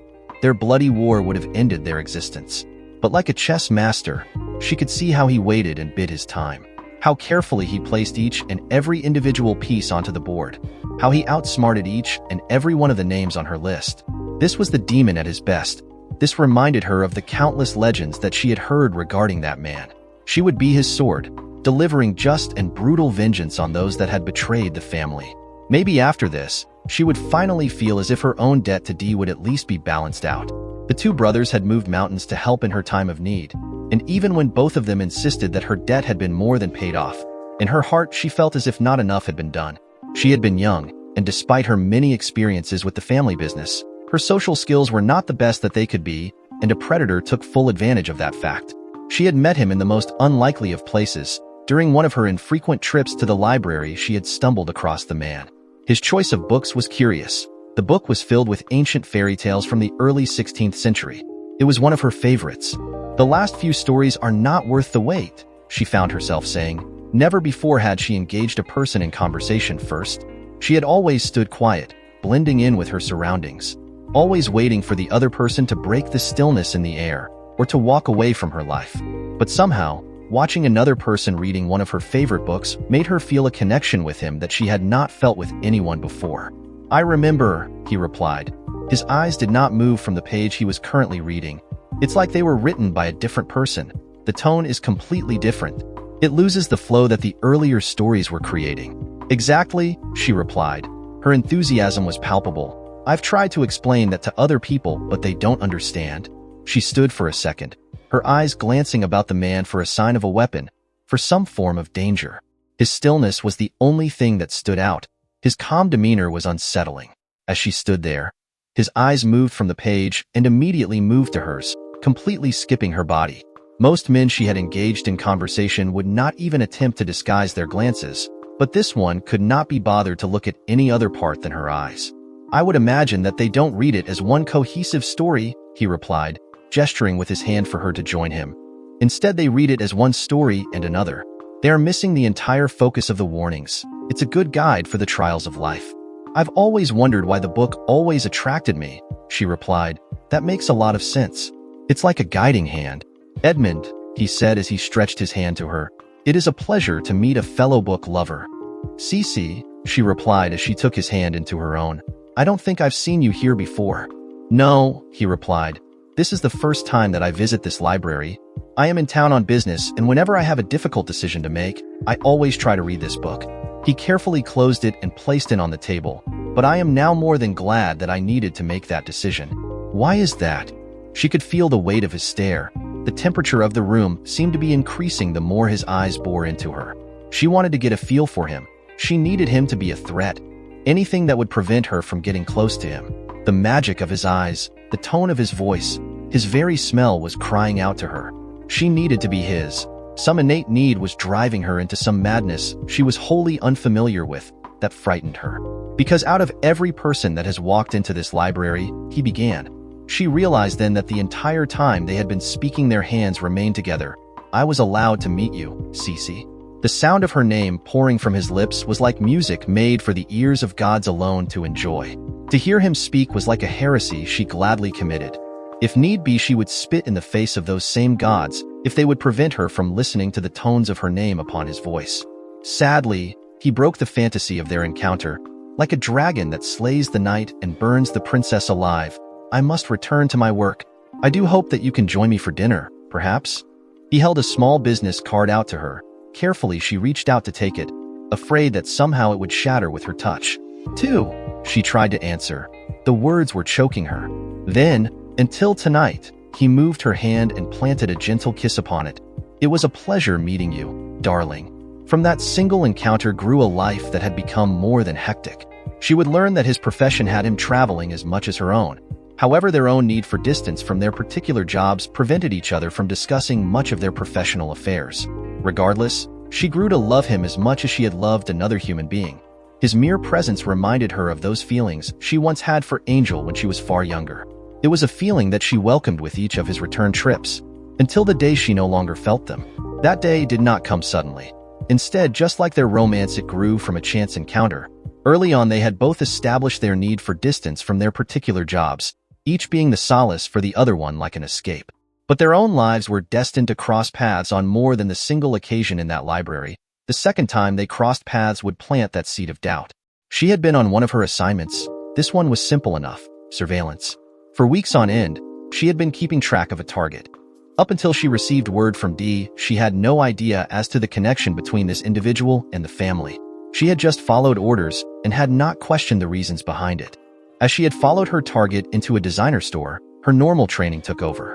Her eyes scanned for every entrance and exit point, any guard or law enforcement agents inside, any sort of threat that she would need to immediately neutralize.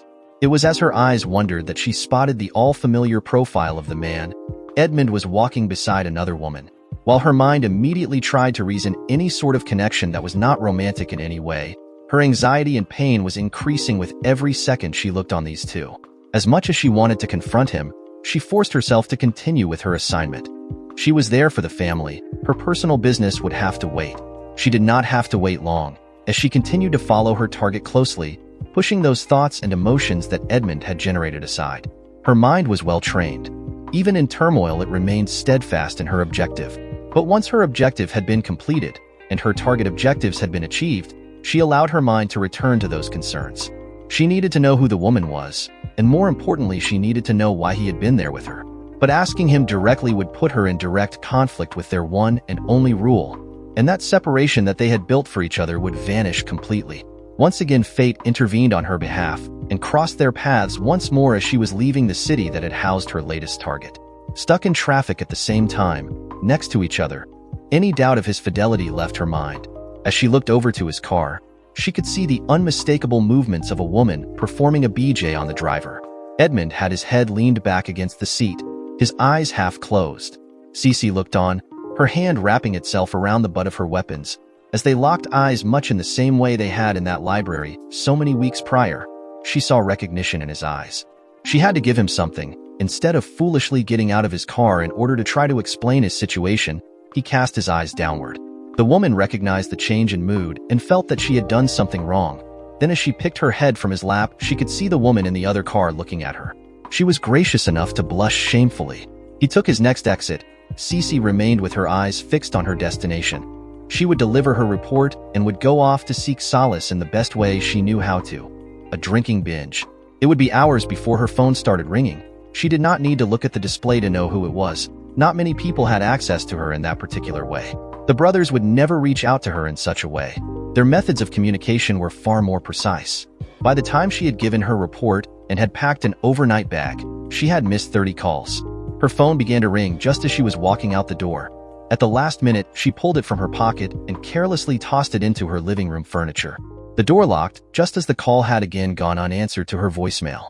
All thoughts of vengeance were gone from her mind. There was truly no hurt in her heart from the entire situation.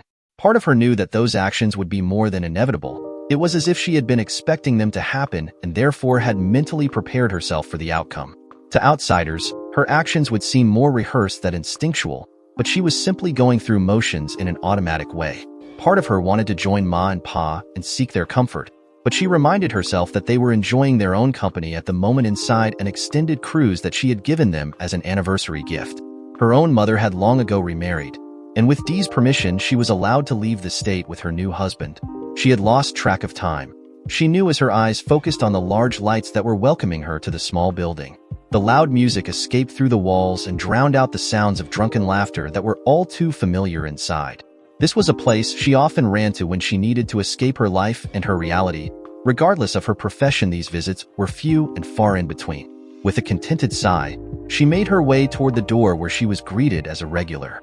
The sound waves wrapped themselves about her, the flashing lights confusing her senses, the bodies rubbing each other to beats and musical noises swallowed her. Yes, this was the place she needed at that moment. She could forget herself, and more importantly, him. Just like that. The snap of his fingers added to the stress of his comment. Just one word from him and everything stops? He had been in law enforcement for years, but this was his first time as the special agent in charge. It did not take a mind reader to know how unpleased he was that there was a CIA agent in his group. This was someone he could not boss around, someone he could bully into doing things his way. But more importantly, if his reputation was as good as what he'd heard, this was not a man that one should mess around with. Not just because of his connections, but because of his extensive background. That's all it took from what our sources say, Elvis replied. He was not pleased with the circumstances either. He would rather be working alone if he absolutely had to do this particular assignment. However, he took a great deal of joy in knowing that his presence annoyed the special agent more. Nothing more than a word from D, and it all stopped. "Too bad we can't say the same about his brother's case," the special agent said under his breath. The difficult roadblocks that had been thrown at their case were beginning to endanger it.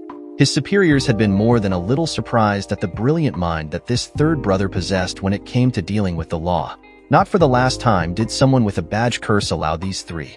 "I still don't understand how different they are from one another, and even less how there is absolutely nothing in this man's record that we could use to our advantage. Are you sure you looked closely enough? I'll pretend that you are not questioning my integrity and are merely expressing your frustration," Elvis replied. "Otherwise, someone might think that you are insinuating something." "Just speaking aloud," the agent replied. "It's not common to see such sharp minds together, let alone related to one another so closely." The case was already on shaky ground. Elvis lit a cigarette. They were too dependent on the probable cause being justified. The rest of the charges were just padding to intimidate the public defender. "It worked too well, I think," forced our hand when he did not fight back. "Such a high-value asset was not going to end up in their jail cells for long. How come you never mentioned the brother?" The agent looked at Elvis closely, trying to figure out some emotion behind that mask he wore. Every man had some weakness. This man could not be the exception. He already knew that D was completely off-limits. This would cause him to shut down and become less cooperative. But his brothers, they were a safe middle ground where the two could meet. "Special Agent Carter," Elvis replied, "graduated top of your class, special emphasis on criminal doctrine and organized crime. Bachelor's degree in sociology with an expertise in cognitive behavior therapy." He paused long enough for Carter to lock eyes with him. This was the battle of wills that this young agent had been looking for since he was appointed special agent in charge. "For all intents and purposes, you are a walking, talking lie detector that can track and predict how a criminal will behave even before the criminal knows themselves. You tell me, what possible reason I would have to conceal this man's identity or any knowledge I may have had of him?" "You are very familiar with my resume, Agent Presley," Carter tried to swallow quietly, trying his best not to reveal just how shaken this exchange had made him. Since he arrived in this position, careful steps had been taken to make sure that no one knew his identity until he had arrived. Since that moment, Carter had been within earshot of the CIA operative, leaving little room for him to have looked at his dossier, let alone memorize those details. "I am afraid that you have me at a disadvantage, since yours is so well retracted. However, I was merely asking a question, one of many that will need to be answered at some point before the conclusion of this investigation. But if I were to guess why you held back any information, I would certainly say that it is because of some perceived loyalty to your friend. Is that your opinion as a criminal behavior expert?" "Yes," Carter replied. He was regaining some of his bravado. He imagined himself in a boxing ring with this agent against the ropes. In his mind, he was pummeling his adversary as he delivered his well-practiced speech, each adjective falling like a well-aimed fist that struck the most sensitive areas. "My friend never spoke of him," Elvis replied. "In fact, he spoke very little of his family. Good thing you're not a gambling man, Special Agent Carter." He turned to walk away, but added, "Your expertise seems to be limited to the criminal element. Maybe stick to what you know. Leave the investigating to the real agents." Before he could say anything, his phone began to ring. He recognized the number and angrily mumbled to himself, "Special Agent Carter. If you keep pissing off the CIA, you won't be special agent for long." The voice was loud, thunderous. Some would even describe it as booming. This was the voice of an FBI director. "How?" "I got a call from our CIA liaison that said that you would be trying to play whose dick is bigger with their local asset," the booming voice replied. "I told him an hour ago that you wouldn't be so stupid as to try to pull a stunt like that." "Tell me I was right, Agent Carter." "An hour ago?" Carter shouted into his phone. "I just got done talking to him. Are you out of your mind?" The director's anger could not be denied. Every angry syllable escaped through the telephone like rats jumping from a sinking ship. "Jesus Christ, Carter. What did I tell you not to do when you got selected for this case?" "But, just answer my question. What was the one thing I told you, not asked, told you not to do during this assignment?" The anger was increasing. Carter could feel the heat of every single word radiating through the line. "To be careful and not to piss against the wind." Then why is the first thing I hear about your investigation progress dealing with you pissing against the wind? He is an unreliable asset, completely out of control, does not follow protocol, withholds information. and is entirely too close to the subject to be impartial. Of course he is too close to him, the director replied, exasperation gripping the tone of his voice with a closeness nearing closer to hate and disgust. No one alive is as close to our subject as this man is, he continued. No one with shared memories, experiences, or personality is around to talk to us about this man. I don't understand then. What is the point in using so many of our resources for one man that we are trying to bring down? You don't need to know any of that information, Agent Carter, the voice responded. All you need to know is that you have a job to do, and so far you are royally screwing it up. Get it together, while you still have a career to salvage. Before he could respond, the line went dead. Her voicemail box was full. The number of missed calls from the same number was impressive. Those calls were enough to drain the battery life from her phone. At some point, he would have resorted to leaving a long trail of messages. She was not disappointed. She listened to a few of the messages, each of them more desperate than the last. However, not a single one of those messages was remotely close to an apology in any way.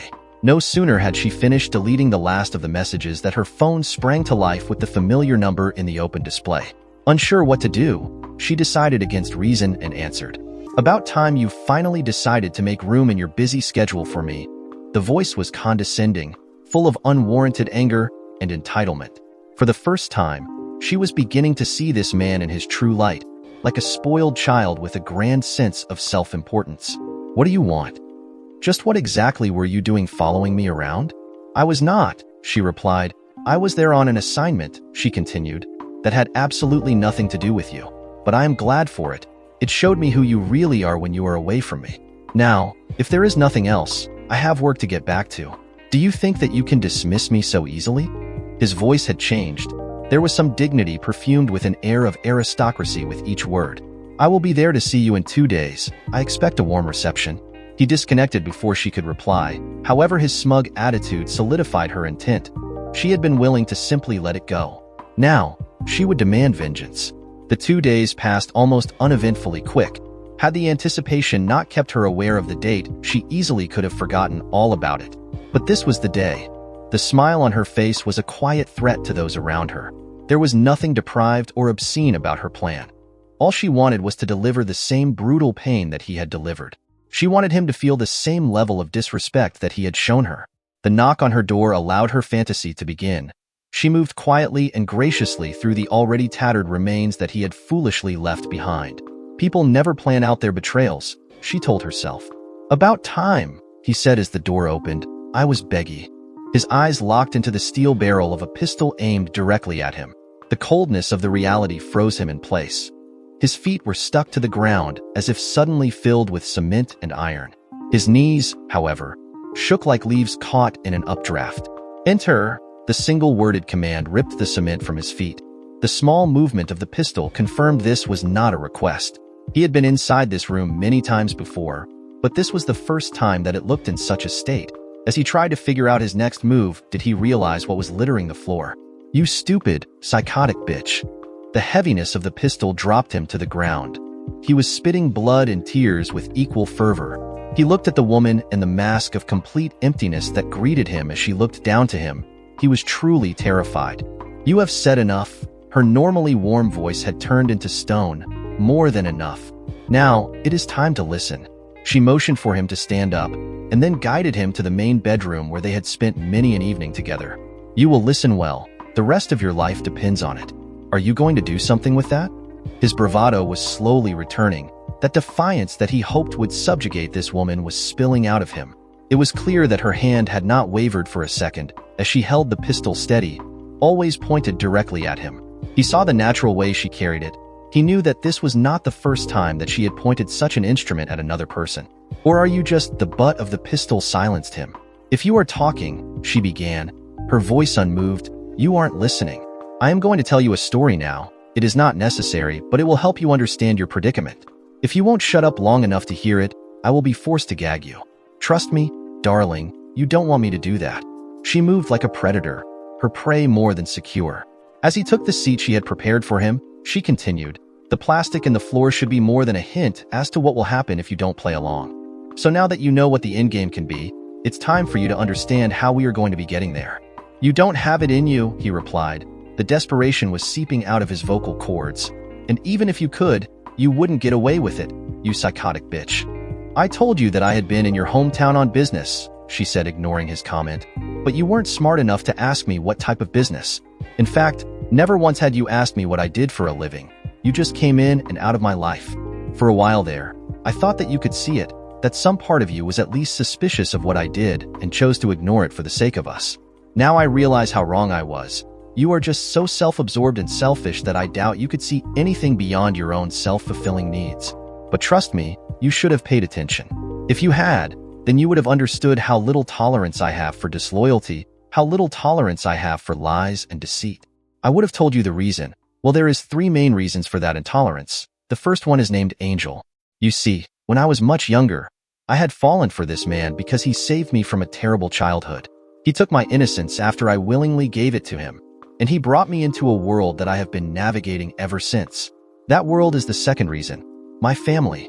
They protect me and I crawl the shadows for them, doing unholy and terrible things for the greater good of the family. Do you know what a sweeper is? She looked as he shook his head. Confusion was painted on his face. Don't worry. I just needed to know what level of explanation you needed. A sweeper is a person that takes care of the garbage by getting rid of it. When Angel gives me garbage, I take it out. I have done countless of assignments for my family, and each time it has been a success because of my third reason, Demon. She saw him cringe at the name. I see you have heard of him. She laughed in amusement. D took special interest in me during my training. He showed me all I know, not just on how to take a life, but how to live after. You are a psycho bitch, he whispered. All bravado was now gone. You are a criminal. What are you going to do now? Kill me? She held the weapon steady, aimed directly at his face. When I first invited you to share my bed, I had spoken to Angel about you.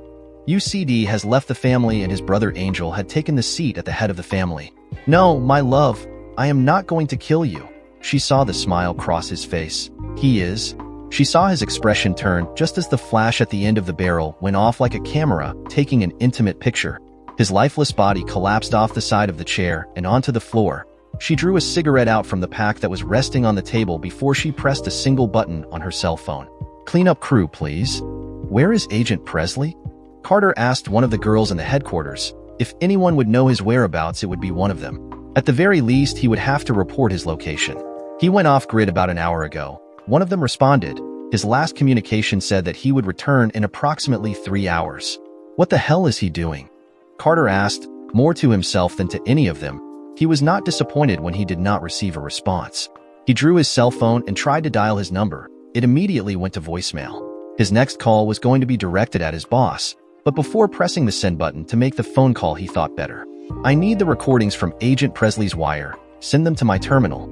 Hold all calls until I tell you otherwise. He again did not wait for a response. He simply moved to his makeshift office. Elvis was making his way to a small village away from the influence of Dee's family. He was closely following Angel's instructions. He had sent him to find a man in this faraway land.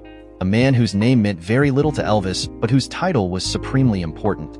If he was right, this man was directly responsible for the attack on Dee's family and Angel's incarceration, but the well had been muddied by that single shot. Elvis did not think this man was capable of such foolishness. He tried to make a giant move for such a little man, and he bet on the wrong horse. While he had been responsible for putting these events into motion, he had placed his trust in people whose greed proved to be greater than his own. He found the small house easily.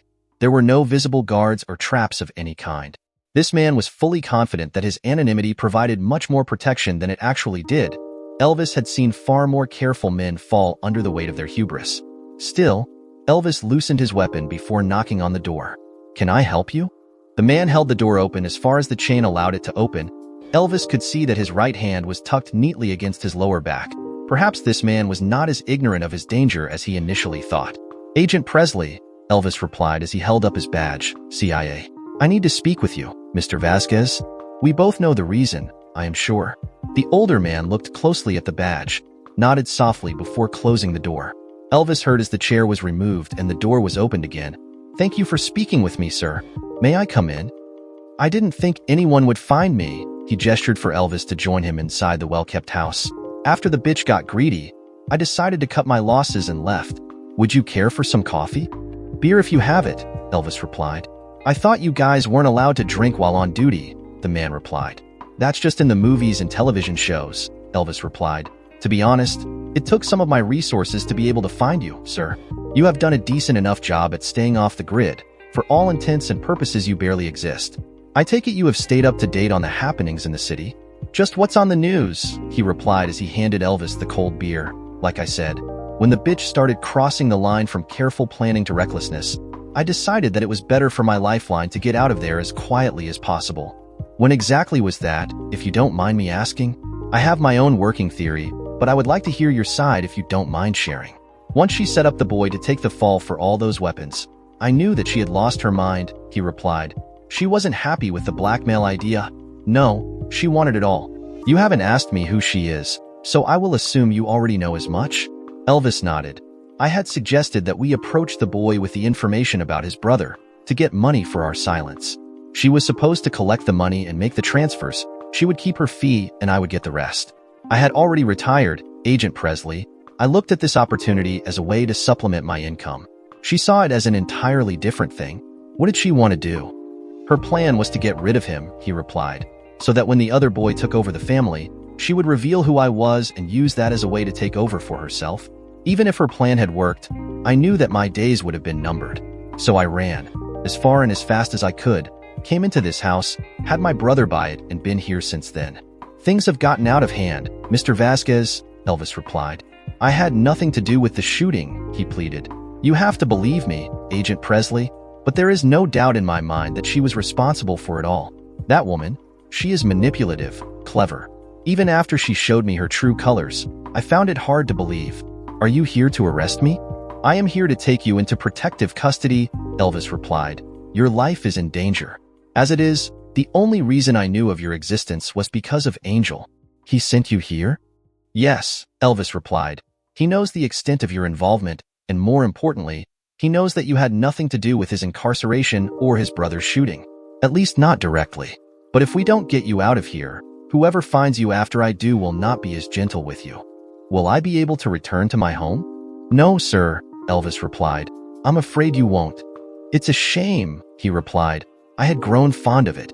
It can't be helped, I suppose. We all have to pay for our mistakes at some point. He stood. I have a bag ready. We can leave now if you like. That son of a bitch. Special Agent Carter was slamming down with both fists onto the table. That traitorous shit. He reached out for his phone. Get me all reports submitted by Agent Presley. I want them on my terminal. I don't give a shit if I have the clearance for it or not. He began to dial another phone number. The voicemail once again picked up. Just as he was about to throw his phone against the wall in frustration, the phone rang. What? Did you lose what little mind you had left, Carter? The director's voice boomed through the phone. Sir, he immediately composed himself. I apologize. I was expecting someone else. Why am I seeing a flag with your name on it, requesting access to CIA case files? I thought I had told you to play nice and drop this shit with Presley. I just listened to a recording from Agent Presley, he replied, where he is warning his good buddy Demon about our ongoing operations, sir. After a few minutes of silence, the director finally replied, Are you sure about this? Yes, sir. Sure enough to bet your badge? Yes, sir. I need access to those files to confirm if we have a mole within the organization. Before you tell anyone, the director said, I better be your first call. Carter's terminal notified him of incoming files. You better pray that you aren't wrong here, son. He disconnected the call just as Carter began to read the file headings. He stopped at a particular one that Presley had submitted when he first had began his investigation into Demon's actions, a heavily retracted version that listed a second agent. Carter pulled up this agent's case files, cross-referenced the dates, and found the list of events. It had been a background investigation into Demon's actions prior to returning to his hometown. Who the hell are Martha and Rebecca? He asked himself as he continued reading. The smile on his face grew as he read on. Jose was surprised to see this woman standing in his doorway. She would be the first female face, other than the one from his constant bodyguard, that he had seen since his exile. Why are you here? I'm here as a favor from Dee, she replied. Jessica nodded at her before she walked away, leaving them to their private conversation. Of course, he would send you, he replied. Doesn't have the stomach to take care of his own dirty business. That is pathetic. He spat. Well, get it over with. It's not going to be so easy for you, Jose, she replied. I am not the one to end your miserable existence. He sent me to help your bodyguard protect you. There are things in motion that led him to believe that you are in danger. He kicked me out of the family. This is from your time in the seat, she replied. I can leave if you want me to, but know that if I go, Jessica will be coming with me. So, sit down, shut the hell up, and let me do my job. What the hell? Jose replied as Cece handed him a large folder. What is this?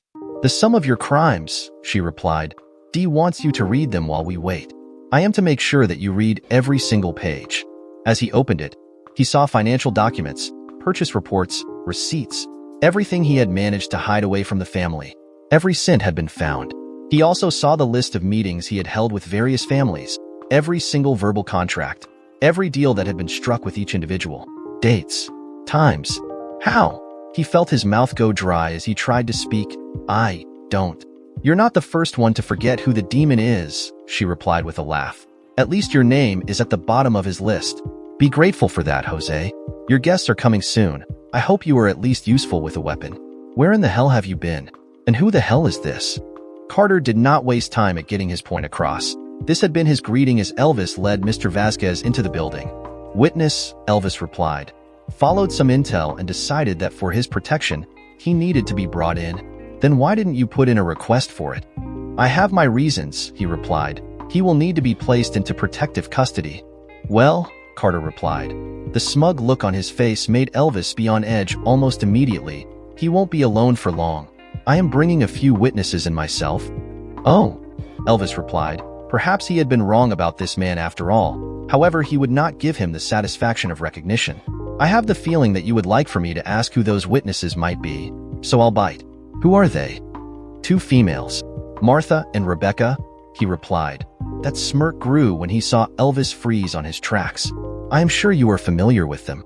Tell me you weren't stupid enough to put their names on the airwaves. Elvis turned to look at him.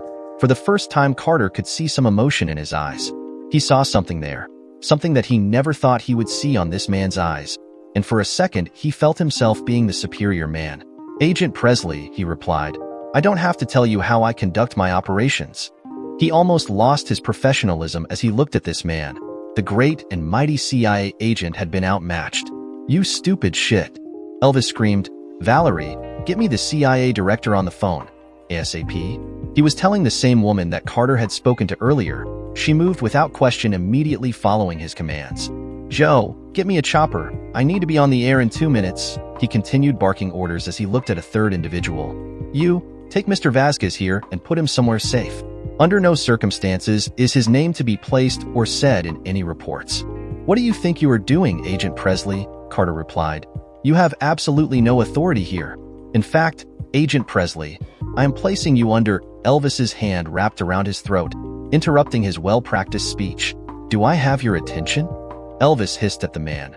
With his hand wrapped around his throat, he slammed him against the wall. How about now? Elvis held his weapon against Carter's head. Do I have your undivided attention now, Special Agent in charge, Carter? He nodded. Those two women are mothers to Dee's children. They are by far the most important figures in his life. They alone keep him tethered to the world, far more than I ever could hope to do so. And you were stupid enough to put their names on the airwaves. You gave their location away. He released him as Valerie informed him that the CIA director was on the line. Yes, sir, Elvis said, walking away as Carter tried to compose himself. Yes, sir. Agent Carter has released their names. I am having a chopper take me there in the next few minutes. Are there any assets on ground? Good. Have them secure the area. Stay out of sight from them. I will be en route shortly. Carter slowly drew his weapon out. Agent Presley. A single shot to his chest silenced him. The bulletproof vest stopped it from doing more damage than breaking a rib. Yes, sir. Elvis finished his phone call. Thank you, Valerie. Please look in your terminal. You should be seeing orders to delete any associated files with the names Martha and Rebecca. Please let me know when that is complete. He pointed his weapon at Carter as he tried to level his pistol and fired again. Ladies and gentlemen, we have a situation. Recall any available agents in the area. Notify local police forces to do the same. Also alert local hospitals, emergency responders, and blood banks to get ready to get really busy. Without looking, he fired a third time. What is the situation that they will be getting ready for, sir? Agent Carter here has just let out some top-secret information on public airwaves. He fired a fourth time. Based on that information he so foolishly and irresponsibly released, we have reason to believe that an attack will be conducted against certain assets we have been keeping on our radar. We are mobilizing all this manpower over 2 women? No, he fired a fifth time. Carter's groans were becoming louder. We are mobilizing this manpower for the response that will come from our primary target, D. I just hope that we have enough resources to at least hold the worst of it at bay. He looked at Carter. Congratulations, Agent Carter. You will forever be known as the man who killed a city. The amount of violence was unbelievable. The speed in which it took place was beyond belief itself. Elvis looked about the room in which he found himself in, trying against all reason to defend any of the events that had taken place over the last few weeks. He was standing before a large panel of individuals with important titles. Some were chiefs, others deputy chiefs, and a few others were secretaries. Yet each of those men and women held the rest of his life in their fat, sweaty palms. Not for the first time did he wonder just how long it had been since any of them had tasted the adrenaline of field work, or if they even had served in that capacity. Still, he had to listen to them. They were authority figures in the rapidly disappearing world of intelligence. Agent Presley, one of the men, began, a chief of sorts. His tone of voice spoke of a man that was used to authority. His arrogance bothered Elvis almost immediately. We are only interested in the facts of the events that transpired during the investigation into the criminal activities with the organization you were tasked out to investigate. I am sure that I don't need to remind you that you are under obligation to answer all our questions truthfully. While you are not under oath, your position as a federal agent prevents you from using the Fifth Amendment to avoid answering them. Do you understand? Yes, sir. While this is not in any way a criminal investigation, you are entitled to have counsel if you so wish. Do you want to hold proceedings until you can secure counsel, Agent Presley? No, sir. We can proceed. Very good, Agent Presley. To the best of your knowledge, can you please tell us the events that led to what is being hailed as the worst wave of violence in the past 50 years? Has Special Agent Carter's report been reviewed by the members of this panel? Elvis already knew the answer. They would not have called him in if they had not. We have reviewed the case files submitted, the chief replied. We have additional questions on what was submitted. Perhaps the person to ask would be the author of said report, Elvis replied.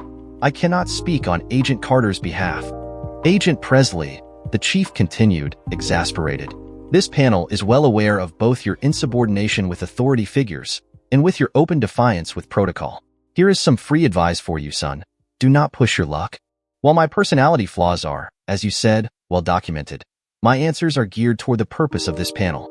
It is clear that this fine group has been assembled to assign blame for the mishandling of the case by the Federal Bureau of Investigations.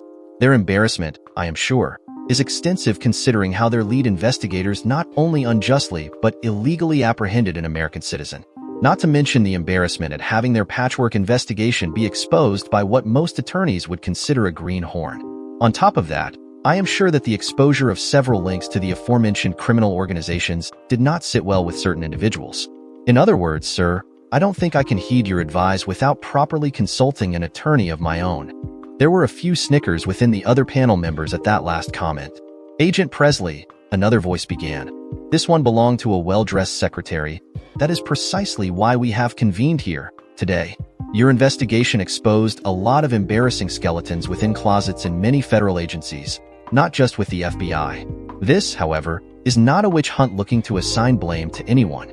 We are trying to find out, from the mind of someone with the expertise that you have and the familiarity of the case that can further shed light into this situation. Gentlemen, Elvis continued, I am afraid that there is very little more than I can shed light into that Agent Carter has not already done so in his report. However, if you would be more specific as to what additional information you require from me, I would be more than happy to assist. Start from when you discovered that Agent Carter had leaked the identity of the two women that began this entire affair, the secretary replied. As you said, sir, Elvis replied, Agent Carter decided to look into previously submitted reports by another agent that had served as a partner during the initial phase of the investigation. The flight was not long. The pilots got him to the vicinity of the house in less than 30 minutes. Yet the gravity of the situation made him feel as if time was crawling. During that time, Elvis coordinated as much of the ground forces as he could from a mental picture. He imagined where they would be staging, where any potential threats would be coming from, and how to evacuate the two women in the fastest and safest way possible. He struggled with himself about contacting Dee. The news alone would certainly make him behave recklessly. But if he had to admit it to himself, the main reason why he was struggling with it was because he felt that it would betray his closest friend. In a way, Dee behaving recklessly would allow the investigation into him to be closed, but it would also put him in terrible danger. As he walked to the door, His thoughts were filled with that struggle. There was another reason for his hesitation, one that he feared far more than his other reasons. What if Dee did not act recklessly? What if he had indeed lost what little he had left that made him human? Elvis knew that once that happened with Dee, he would only be a few steps behind. Not for the first time did Elvis think back about that conversation he had with his doctor about Dee, how they each challenge each other to reach new heights, but at the same time how they can bring each other down. "Can I help you?" The soft and gentle voice broke his daydream. It took him far longer than he dared to admit to realize he had been holding his hand ready to knock on the door but had not done so. "I'm sorry," Elvis replied. He quickly moved his hand to produce his badge before another voice interrupted him. "You're Elvis," Rebecca said as she moved Martha out of the way. "Dee has told me a lot about you." "I'm sure not all of it good," Elvis continued. "I am afraid that we don't have much time for proper introductions, ladies. We need to get you out of here as soon as you can pack some stuff up to bring with you. I would suggest at least 3 days worth of stuff." "Already done," Rebecca said. "Ever since we spoke with Edith, we knew something like this might happen. Is he all right?" "He is fine," Elvis looked at the woman. He could see that inner strength that had carried her through service with the demon of Fallujah. Even just serving beside him is not a guarantee of safety. But this woman served under him, was with him through some of the most dangerous missions of his career. And yet she stands firm in her convictions. Elvis realized how much she must mean to Dee at that precise moment. She was evidence that he could make it through. "However," he continued, "you may not be. We have to get you out of here, quickly." "Lead the way, Elvis," Rebecca answered, pulling both a small child and a bag with her. Martha did the same. "I take it that Dee has no idea that you're here?" "Not a clue," he replied. "Why not?" Martha asked. She too survived her encounter with Dee, even growing to love him as much as this other woman. Together, they bore his children as a couple, and out of that same love that Dee felt for them, he had decided to keep them out of his life. Elvis understood the feeling. People like he and Dee were poison for those around them.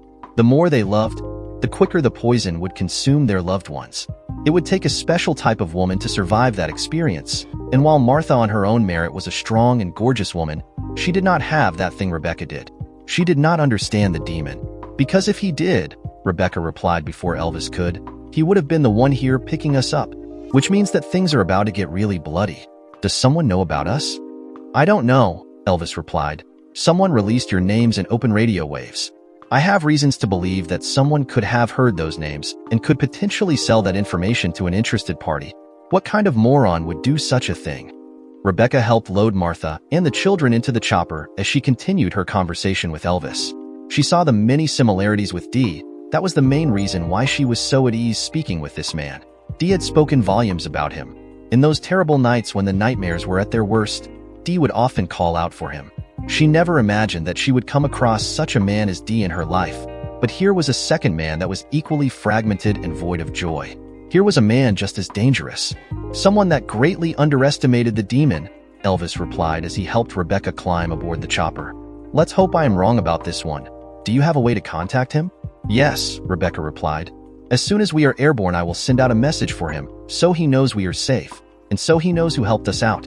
"He'll know," Elvis replied as he closed the door to the chopper and saw it start to lift. The pressure from the rotors was a welcomed experience. He had spent many days beneath similar winds throughout his career. He could now begin his meticulous planning without fear of harming the women. They would reach out to Dee and comfort him.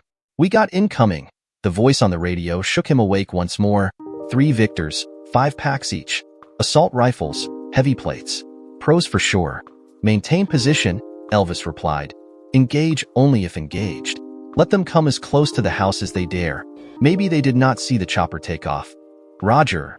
The man on the other side of the speaker replied, "Standing by. ROEs remain as briefed. ETA, 10 minutes. Did the men under your command follow those rules of engagement, Agent Presley?"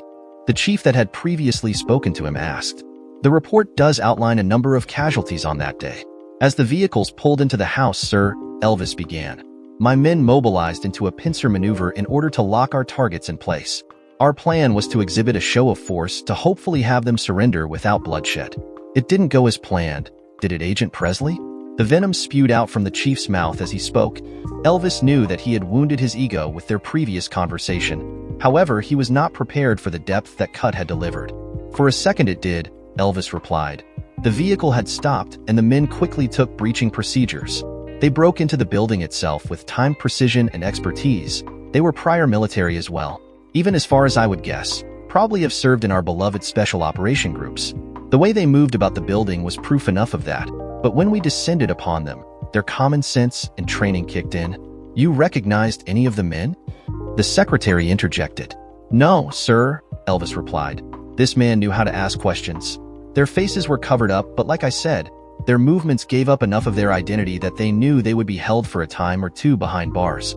In the blink of an eye, the place went from a quiet suburban neighborhood to the site of the birth of World War III. It could not be avoided. Can you tell us about the previous case you had been working prior to this assignment, Agent Presley? Damn, Elvis thought to himself, this secretary is good.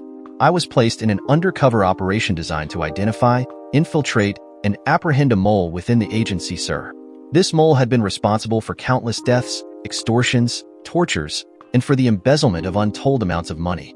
This mole had used her experience and charm to reach out to various federal agencies and other government entities to gather information and personnel hoping to make a quick buck. Elvis looked around the room. Everyone had collectively held their breath. After more than a year, I was able to bring in the mole to justice, and through interrogation we were able to find a large amount of connections that lead to D. Why do you think that was for, Agent Presley? Again, the secretary knew what exact words to use in order to extract the necessary information. Elvis was becoming more impressed. Dee's family was positioned in a very unique way among the vast criminal empire that they belonged to, sir. While most criminal groups carve out a territory that they fiercely defend against all other invaders, Elvis said, Dee's family created a niche for themselves. They held together a steady peace with the other families by serving as middlemen for any disagreements. Also, by maintaining neutrality during conflicts, they provided counsel, training, and more importantly, an open network where opposing families could conduct business without need to meet face-to-face. This meant that Dee's family held connections with just about every family in cartel. It doesn't explain why he would be such a high-value asset to a mole of the magnitude that you are describing, Agent Presley. The chief added. Elvis could still feel the contempt that this man held for him. Part of him wished that he would simply stop addressing him and allow the more experienced secretary to speak. When I saw every family in cartel, Elvis replied, I don't just mean in the region. I mean in the world. This is the other reason why it's always been so difficult to prosecute any member of Dee's family, and why the FBI was drooling when they thought they finally had captured such a high-profile target. That's why the mole had been targeting Dee, and she thought that the best way to get to him would be through me. How did you manage to make such a connection, Agent Presley? Why was it not in your reports? Another great question from the secretary. I did not make the connection until I had taken this assignment, sir. Elvis looked around the room once again. Everyone was at the edge of their seat waiting for him to continue his story. It would be until I ran a background check on an individual within Dee's organization that I made that connection. Who is this individual, Agent Presley? You have got to be shitting me. Francisco screamed. I knew that his reaction would be explosive. It's not every day that you learn that your brother's death was caused by his own wife. Even coming from you. Dee, I don't believe it. Are you sure about all this, brother? Caesar looked at me, trying to comfort Francisco while trying to get clarifications from me. The PI was able to finish connecting some dots for me, but I had my suspicions for a while. When I first met her in that laundromat, there was something about the way the men there were engaging her, as if they knew something about her that we did not. When she came into the house, I had already had the investigator pull as much information about her as possible. She has a sister. Did you know that, Francisco? Yes, he replied, but she is dead from what I remember her saying. She is actually a former CIA agent, I continued. She was just recently taken down by Elvis. That's how he made his own connection. Something he indirectly confirmed to me when we had our chat in the gardens. Her sister had put Anais in a position where she would try to infiltrate the family in order to use our influence to further her own goals. Anais would make the introductions and they would be in business. However, they did not count on Angel being honorable in his own way. Whatever happened that led to their falling out caused Anais to take further steps. She had learned about the whole blackmail scheme that the Acosta were trying to pull on us, so she used part of that for her new plan. Instead of making a connection with Angel, she would simply look to replace him with someone that could be manipulated. That's where my dear cousin came into the picture. But like I said, his own greed caused her to make for a harder play. Reach out to me. For this part, her sister would have to use her connections in order to bring me back. For that she used Elvis. I am sure that he is not at all too happy about that, but again the two sisters miscalculated our family. Anais could not refuse the invitation into the house.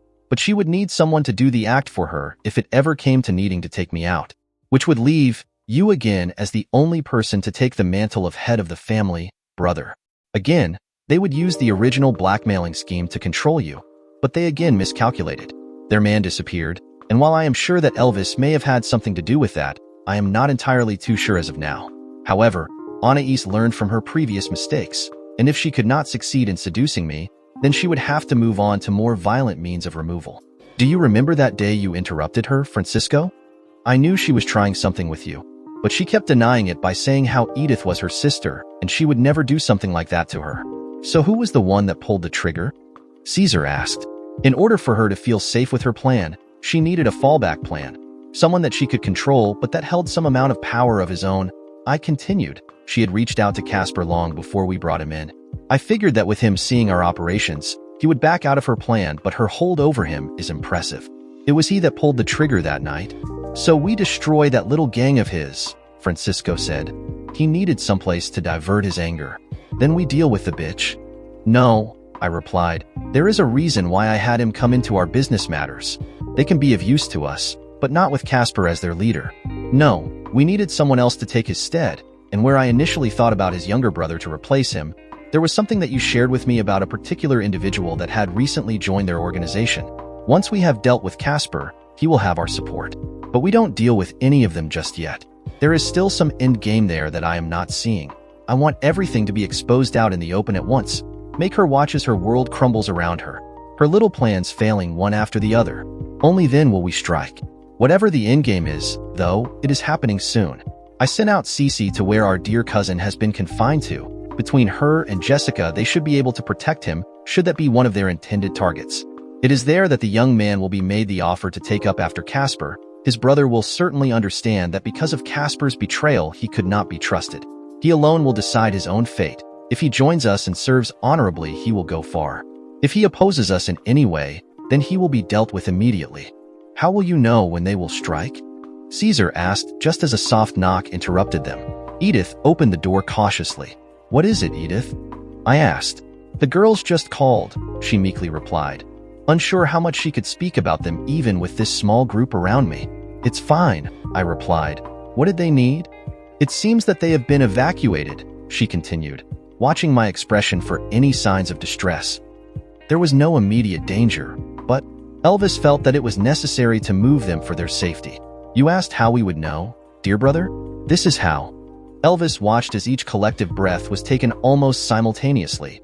The room had fallen as quiet as a funeral home. He had kept her name out of the redacted reports for a very important reason. There were still many loose ends to chase down when it came to leaks.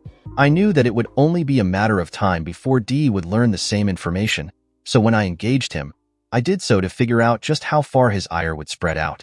What was your assessment of the situation then? The secretary seemed to be the only man inside the room that had not been fazed with the revelation Elvis had just made. Before the raid on the house had taken place, Dee was secure in his knowledge that he would keep collateral damage to a minimum. All his family's affairs would be handled internally, maybe not the best answer to give to a federal agent, but knowing the power and intelligence available to him, this was the far lesser of the evils. And after the raid? After the raid, and his lack of immediate response, Elvis continued, I was afraid. Truth be told, I imagined that Dee would become unhinged, that his girls had been put in danger, that he would try to find out the responsible party and punish him. I feared for Agent Carter's life at that very moment, but as we completed our engagement with the armed operatives, I understood why he had been so restrained. You call what we have in our hands restrained, Agent Presley? The chief had to interrupt the exchange between the secretary and Elvis. I have seen that man order the complete annihilation of an entire city without so much as blinking an eye, Elvis replied. I have seen him take lives without a second thought, but I have also seen the lengths he is willing to go to for family. Yes, I call his reaction very restrained. Again, I must remind you, members of this panel, of the amount of power at his disposal. The damage that was done here was done as a response from attacks on Dee and his family, and if you look closely at the actual evidence, you can see that the majority of attacks done by Dee were done in a defensive position. They were done to protect the community in general, not to destroy it. However, there is little to be disputed about the identity of the attackers, and they had more than enough motive to lash out in this manner. Wounded animals can group together to defend one another, And that is exactly what happened here. By the time the girls were placed in protective custody and the attack on their house had been taken care of, Dee's enemies had emerged from their hiding spots in full force. It did not take me long to find out the identity of their benefactor. It seems that members of the ousted families did not take too kindly to the fact that their enemies would swallow what was their territories for so long. They banded their money together and joined this woman that promised to deliver them the head of the demon. The girls were her first target. She knew this would rattle Dee and cause him to make mistakes that otherwise he would never do. By the time she made her move, however, I was there. All they needed was a location, something that Agent Carter provided for them with his foolishness and arrogance. We got to them in time. He knew that I had them, so he would not lose his train of thought over them. His attention would be focused on the rest of them. The rest of them? The secretary again took control of the conversation. Yes, Elvis continued what was quickly becoming a lesson in counterintelligence and espionage. Dee had also identified a small outfit in his local area as conspirators in the entire chain of events. From his brother's incarceration to his shooting, he knew that Anais was pulling a variety of strings from all directions, but the shooting itself pushed his agenda further. Their next target would be the previous head of the family. If he has all this, Jose asked fearfully, why did he wait so long to act on it? Be grateful that you are not his primary target, Cece replied. His attention is diverted elsewhere. Your greed was beneficial to you for once. I can't believe it, Jose replied. The strength in his hands began to falter. He allowed the papers to fall onto the ground. A small tremor slowly consumed his body. He wouldn't simply let this go. It's not in his nature. Of course, he is not just simply letting it go, Cece continued. She was not even trying to hide her amusement at his discomfort. This is a last favor to a family member. After this, we will leave you alone. You are no longer welcomed inside the family home, or with any of the family friends. Those that ignore the demon's order and interact with you will receive his ire. After today, Jose, you are no longer part of this family. Long overdue, Jessica added. She had bitter memories of Jose. The first time that Jessica had seen Dee when he returned had been inside the office, while Jose was having sex with her. She still remembered the way she had acted that day.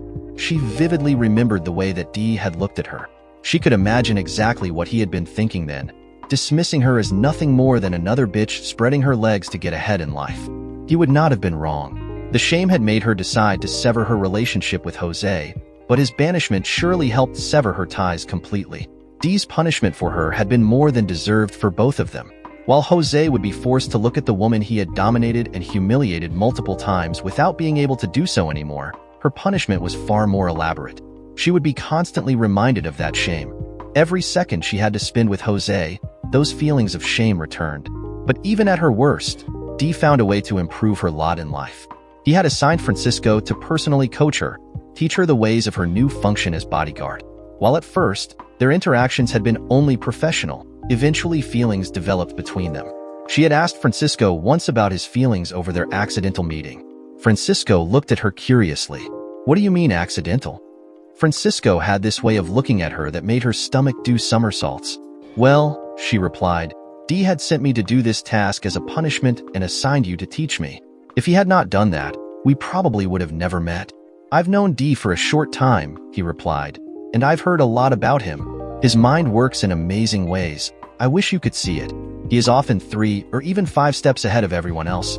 He sees things there that no one else could even possibly fathom. He never does anything accidentally. There is always a purpose behind his decisions. You really think he saw you and me getting together? She looked at Francisco. Surely you remember how we first met. How he looked at me like I was a hooker. I don't think he dislikes you to the point where he would throw a hooker like me at you. Yes, I remember that day, Francisco replied. But his look had very little to do with you in that way. He told me how he knew you from his childhood days, how he used to look at you as one of the prettiest girls in his class. He was disgusted, sure, but not at you. I don't understand, she replied. In his eyes, you were still that girl he was enamored with in his youth, Francisco replied.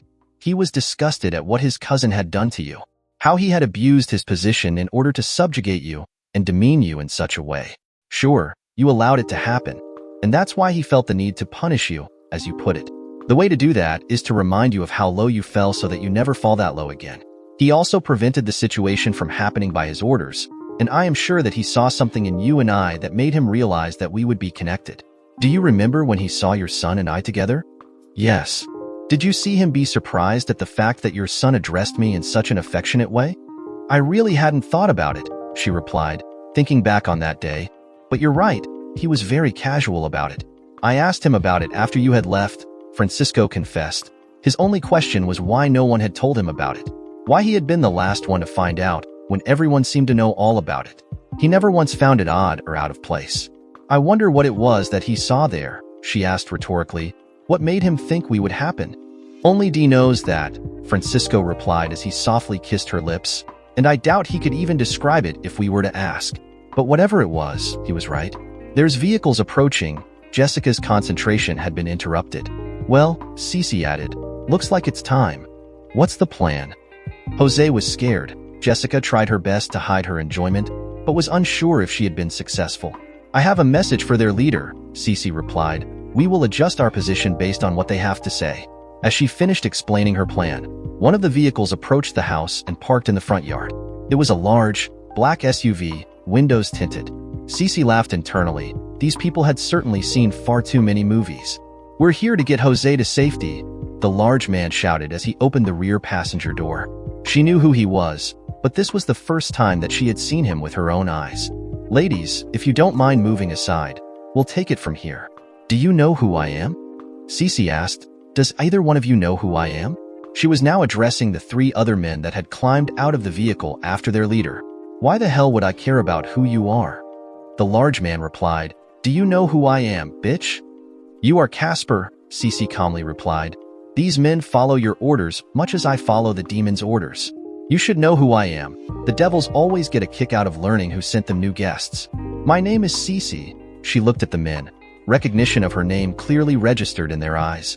Casper looked concerned before he quickly recovered. Then you can help us, he smiled.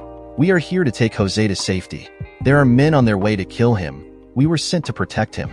That's more like it, Jose replied. I knew that he didn't have it in him to just abandon me with only you two to protect me. If you leave, Cece said in a tone of voice that only Jose and Jessica could hear, we will not stop you. They are not here to protect you. These are your killers. She turned to the group and continued in a louder voice. I am here on the demon's behalf. His instructions are simple. Casper has betrayed the family. All who side with him will be seen as traitors by the family, and as such will be dealt with in that manner. However, there is one among you that still holds some honor. If he stands against Casper, then the family will stand behind him and those that stand with him. You have 1 minute to decide, Hunter. She looked at the young man that had been driving the vehicle. The demon knows who you are, and if you take the role of leader to this group, those that follow you will be spared. However, Cece drew her weapon out. Casper has betrayed the family, and I am here to end his life. You now have 30 seconds to decide. She is lying, Casper shouted. I am not a traitor. Have you never heard of Cece? The man called Hunter replied. She is the right hand of the head of the family, death itself. He took a step away from Casper. Her word is law in the streets. The rest of the occupants followed him as they moved away from Casper. Good choice, Cece replied as she pulled the trigger to her weapon. Casper managed to look at her for a second before the darkness took him. Her shot had gone through his head, ending his life immediately. Jessica, Cece said just over her shoulder, gather your things. Our job here is done. What do you mean it's done? Jose pleaded. I told you, Cece replied as she moved away from him. Our protection ends after this group is dealt with. As you can see, they have been dealt with. You are now on your own. But I don't even have a weapon. Jose was again whining. His voice was a high-pitched note that sounded much like a small girl's voice. All our weapons belong to the family, Cece replied. By law, we cannot provide you with one. Good luck, Jose. May we never cross paths again. With those parting words, both Cece and Jessica moved away from the man that had fallen to his knees. Casper's body would be collected and taken care of by the group that had followed him there. What does the demon want me to do? Hunter asked. Spread the word to your men, Cece replied. Tell them what you saw here, what you heard. When he needs you, the demon will call. That explains the sudden change in leadership, the secretary mused just under his breath. When did you learn about these events? Not until recently, Elvis replied. However, we have been unable to find the body. As far as we can approach that situation, it is nothing more than the musings of criminals trying to elevate their own infamy. What happened within the gang of ruffians once their leadership had changed? The chief again interrupted. He would not allow himself to be forgotten. War, sir, Elvis answered matter-of-factly. Some of Casper's more loyal members, of course, had some reservations. Surprisingly enough, his younger brother was not among them. By the time their internal conflict settled, no more than 12 people were left in the gang. In fact, they appear to have vanished from the city. Do you think your target had anything to do with that? The chief again asked. His questions were becoming a bit smarter, but the damage to his reputation was done in Elvis's eyes. No, Elvis replied. Dee's attention was still focused on other targets. So far, Agent Presley, the secretary summarized. At this point in your report, what actions has this demon taken? At this point, Dee has identified his shooter as Casper, and he was dispatched by Cece. If the story is true, that is. Martha and Rebecca were placed into protective custody, along with Mr. Vasquez, Caesar's biological father. Angel's case was being presented in front of a federal judge. Within a few days, it would be officially dismissed and Angel will be set free.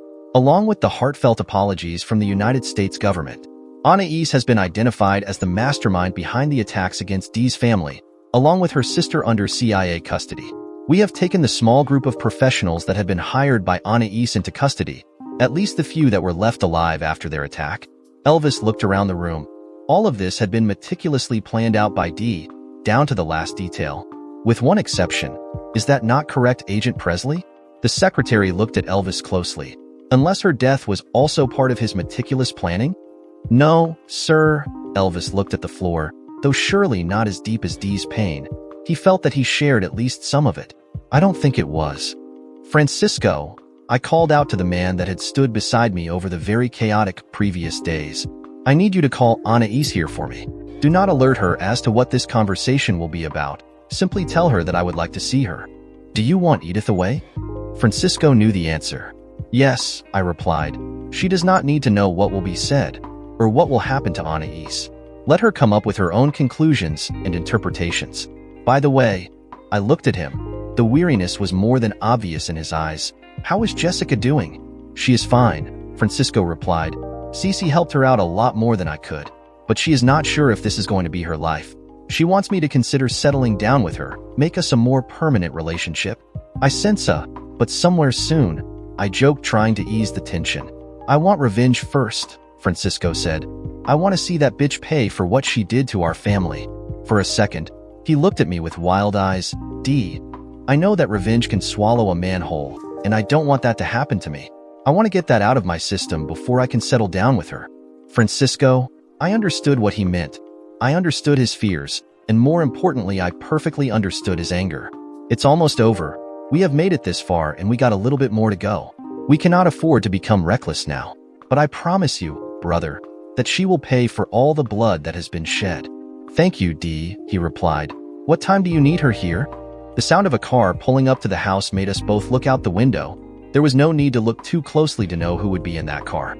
3 hours, I replied. We'll meet outside in the garden. Carefully, I gathered all the paperwork that had filled the desk over the past months. Everything had been organized carefully. All numbers had been verified and tracked down to the cent. A description of what had been accomplished with the men, the other families, and who filled what roles within the family hierarchy had been prepared. One last drink. Francisco handed me one of the glasses. The clear liquid let me know what this drink contained. I take it your decision is still the same as what we had discussed? Yes, I replied, taking the glass from him. We toasted the last moments of what soon would stop being my office. I made a promise to the family. I would sit at the head of the family until Angel returned. Well, my friend, Francisco replied, it's been a pleasure. Meet us outside once you've talked to her, I said as I made my way out the door. Catching up with Angel will not take long. As I made my way to the garden, I could hear my brothers talking excitedly. Angel was sitting in one of the lawn chairs enjoying a cigarette while our older brother told him of the trial. As soon as they saw me, both of them lifted their own glasses and welcomed me with a smile. The smell of freedom, Angel inhaled deeply. Nothing better in the world. Thanks to you too. I am a free man once again. Try to stay that way, I replied.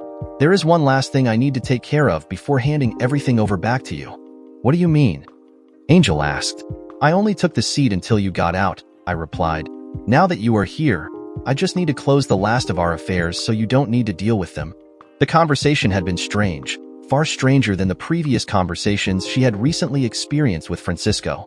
She tried her best to hide her smile as she saw him slowly age before her. Things must be going according to plans. She was amused, there was no denying that, but she had to maintain control of herself. Her plan was almost at its conclusion. She could not afford to be careless now. The only thing that was of concern for her was Casper's absence. She knew that Dee would more than likely use him to chase down all the false flags that she would be throwing at them. As soon as her allies informed her that they had discovered the women's location, her plan was set in motion. Casper knew his role. Once Jose had been taken care of, and with the women's death, she would confront Dee himself. But she had to wait on Caper's call to know when she could make her final move. "Are you okay, Anais?" She looked at Francisco as he sat next to Dee. The garden was truly breathtaking. She tried to remember how long it had been since she had been in this part of the house. She would have to remember it if she planned to stay there. She had hoped that Dee would have more obvious signs of trouble, but his demeanor was much as it had always been. "I am well, thank you." She needed to keep playing her part. The last pieces would soon fall into place. Part of her felt bad about what would come next, but sacrifices had to be made in order to get ahead in life. Only the weak and the foolish allow small things like feelings to get in the way of their destinies. Her sister had taught her that. "Both of you look exhausted." "It's been a long few days," Dee replied while moving his head and neck. "I am sorry that I have kept you inside the house like a prisoner, but it could not be avoided. I knew I would be far too preoccupied to keep an eye on you. Please, forgive me." He signaled for her to join them. Already a pitcher of mimosas was waiting for her. "Thank you so much, Dee." She would miss this man. For all his flaws and shortcomings, he was a gentleman. In another life, perhaps they would have gotten together and ruled this family. She would take little pleasure in what her plans for him would be, but she again reminded herself of the folly behind feelings. "Where is Edith?" "She is resting," Dee replied. "It has been a rough couple of weeks for her with all the tracking down of money she had to do." He looked down at the papers that were resting in his lap. "But thankfully all's well that ends well. How are you getting along, Anais? It is a nice change to see you out of your gloomy mood." "I just guess it's true what they say about time and wounds," she replied. "I will never be able to forget your brother, Francisco, but I think it's time that I start moving on with my life and continue living. It is what he would want, don't you think?" "He always was the jealous type," Francisco replied. Watching him cringe at her mention of his brother, her former husband, brought more satisfaction. He too had been a sacrifice that she needed to make in order to reach her destiny. There had been little satisfaction with his death, but watching his little brother suffer over it did bring her some sense of joy. "I don't think I ever saw that side of him," Anais replied as she took a long sip of her glass. "No," Francisco said. "He usually kept that side of him deeply guarded, buried even in those parts of his brain that were like prison cells." She looked at him for a moment. That was a strange metaphor he had used, but it made sense. "My brother is like that as well," Dee continued. "He rarely spoke much about his brother. He is careful about it though, but Caesar, he seems to have inherited father's temper." She again had to fight hard to hold back her pleasure. If he only knew the truth about his half-brother. "My phone has not been working well," Anais said. Her phone had lost all signal. She could not use the house phone out of fear that Dee would find the numbers. "Yes," Dee replied. "We had to put in a jammer in the property. Those signals can block any remote detonated bombs. We have to be careful with how things have become." "Why?" She had practiced that exact inflection in her voice to make them think that she was under stress and panic. This usually made men rush to her, to try to comfort her in any way. Regardless of her inability to get a hold of anyone, she had kept her timeline as planned. It would just be a few more hours, and she could claim victory over the demon. "Well," Dee began.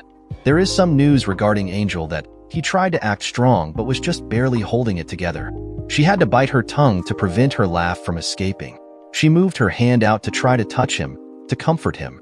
Before she could touch him, Dee suddenly moved and reached for a cigarette. The sudden movement caused her to jump back. "Oh, I'm sorry," he responded to her actions. "You scared me," she replied. There was something odd about the conversation. Francisco always avoided looking at her out of fears that she would think less of him. Anais had always thought it was cute the way he tried to avoid looking at her body. But this time, his eyes had remained fixed on her since she had come out. "Francisco," Dee continued as if he had not heard her comment, "do you have your lighter?" "No, boss," he replied. "I think I dropped it by accident at the prison." "Why were you at the prison?" Anais asked. Anxiety was beginning to take shape in her mind. There was something off about this conversation. She was sure of it. She tried to remember her sister's teachings. Patience was a virtue that Anais did not share with her. Is everything okay? No, Dee replied sadly as he continued to pat his pockets looking for his lighter. He was far more distracted than she had anticipated. It was almost impossible to think of Dee being careless enough to go around without a lighter. Once again, her sister had been correct. Dee's biggest weakness was his feelings. He carried those things around like a well-worn jacket that needed replacement. There was some issues with Angel's case. A lighter flew from behind her, and Dee caught it midair. You're always losing those, a voice said. She had heard that voice before, but it had been a long time. It felt like years, but in fact it had been no more than a few months. It's like you are single-handedly keeping the big company in business. Her eyes widened. She was sure of the person's identity, but it could not be him. She was certain that he would be dead by this point. Her planning was perfect. You look like you just heard a ghost, Anais, Francisco said. You two know each other, right? Dee said, Anais, you know my brother Angel, right? She almost dropped her glass at that moment. Anxiety had now become panic. I don't think she wants to see me, little brother. Angel's voice continued from behind her. Remember that I'm the one responsible for her husband's death. Too. She was having trouble formulating any words. Francisco's hand managed to take a hold of the glass that she had almost dropped to the ground.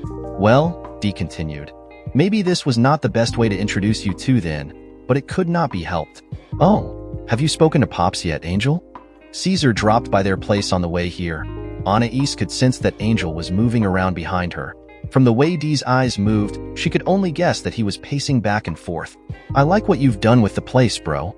Had some help from good friends? Dee replied as he looked at her. Ever since Elvis took down that woman, his star is rising. What woman? She asked herself. Her mind was now racing. Was Dee speaking about her sister? Is that why she had been unable to get a hold of her all this time? She was trying her best to hold back the panic, but this was a losing battle. She moved her hand to drink out of the glass that was no longer there. Dee's cold eyes froze her in place. Where is Cece? I thought she was in town? Angel asked. She had heard about Cece. That woman's reputation almost matched the reputation of any of the men sitting around her. She went over to check on Jose, Dee replied, his eyes still on her. Seems like she had some trouble, but she managed to take care of it. Which reminds me, Dee pulled out a small remote from his pocket and pushed a single button. Immediately, her phone sprung to life as a flood of messages that had been held back by the technological dam. Wow, Francisco remarked, that's a lot of missed calls and unread text messages. Yeah, Anais replied absent-mindedly. Maybe you should take a look at some of those, Dee replied. It could be something important. Yeah, again she replied. Her hands moved of their own free will. She recognized the number that had been frantically sending her messages before going completely silent just a few hours prior. Oh, that reminds me. Francisco broke the silence. Dee, the boys did an outstanding job at the raid. No casualties whatsoever, and the remains of those traitorous Acosta and Castellanos are now little more than history. Her eyes again widened. She had been so careful to make sure that she stayed behind the shadows. All of that could be little more than responses to attacks, nothing that could be linked to her. Pops says that we need to start thinking about where we are going to be putting Caesar's boy in the family, Angel continued. She had missed some part of the conversation in her panic.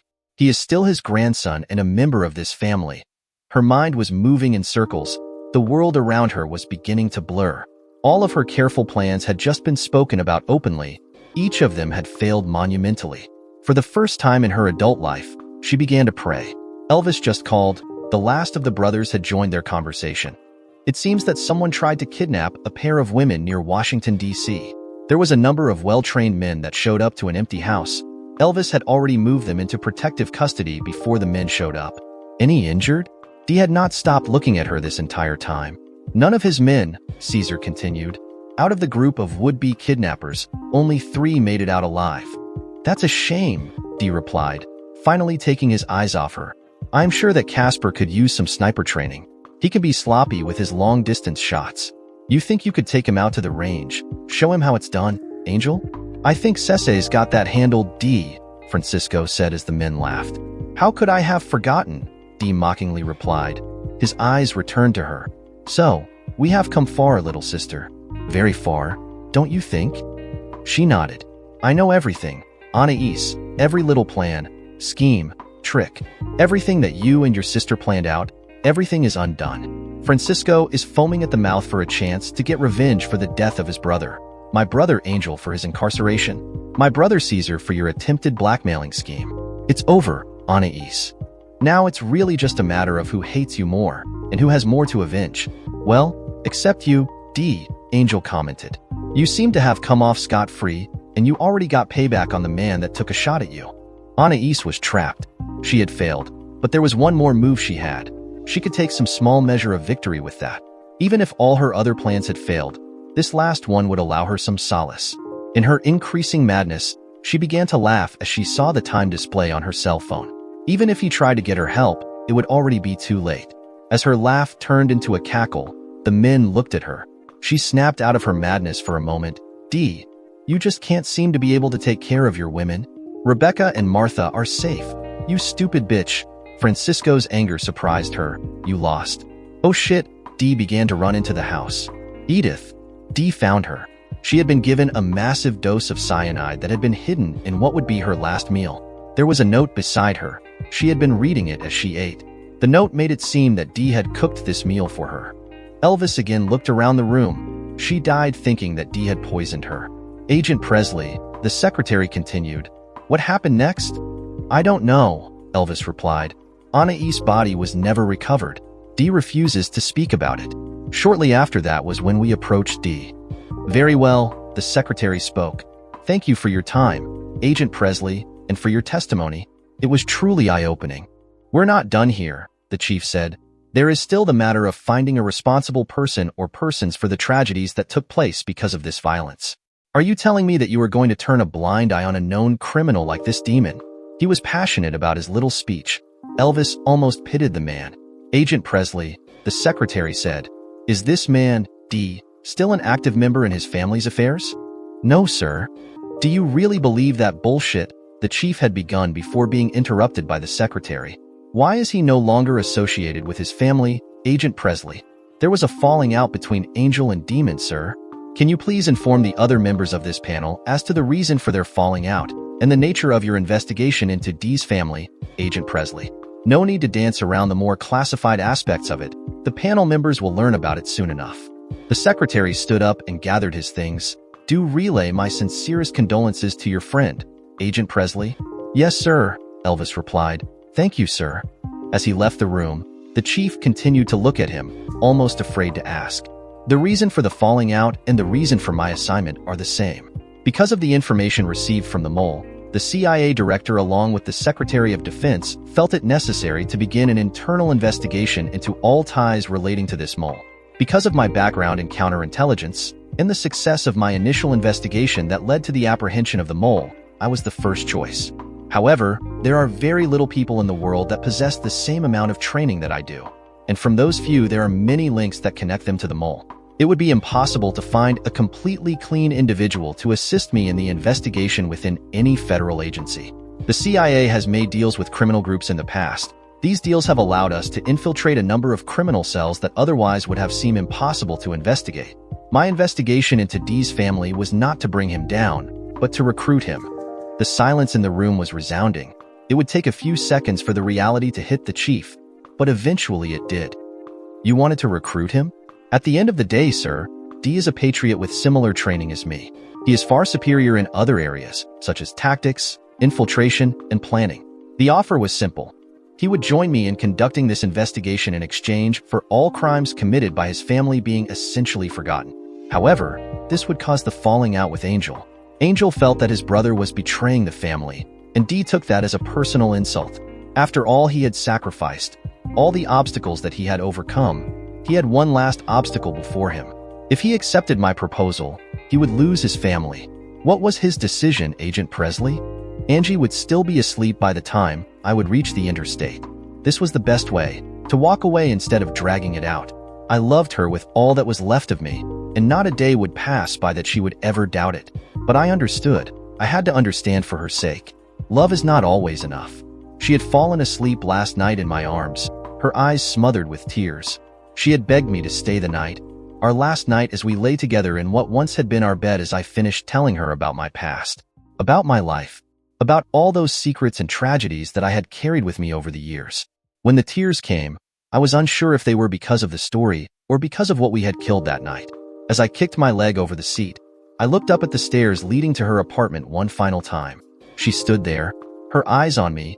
Even at that distance, I could see her tears still flowing. She moved her hand to her mouth, blowing me a kiss before I started the engine.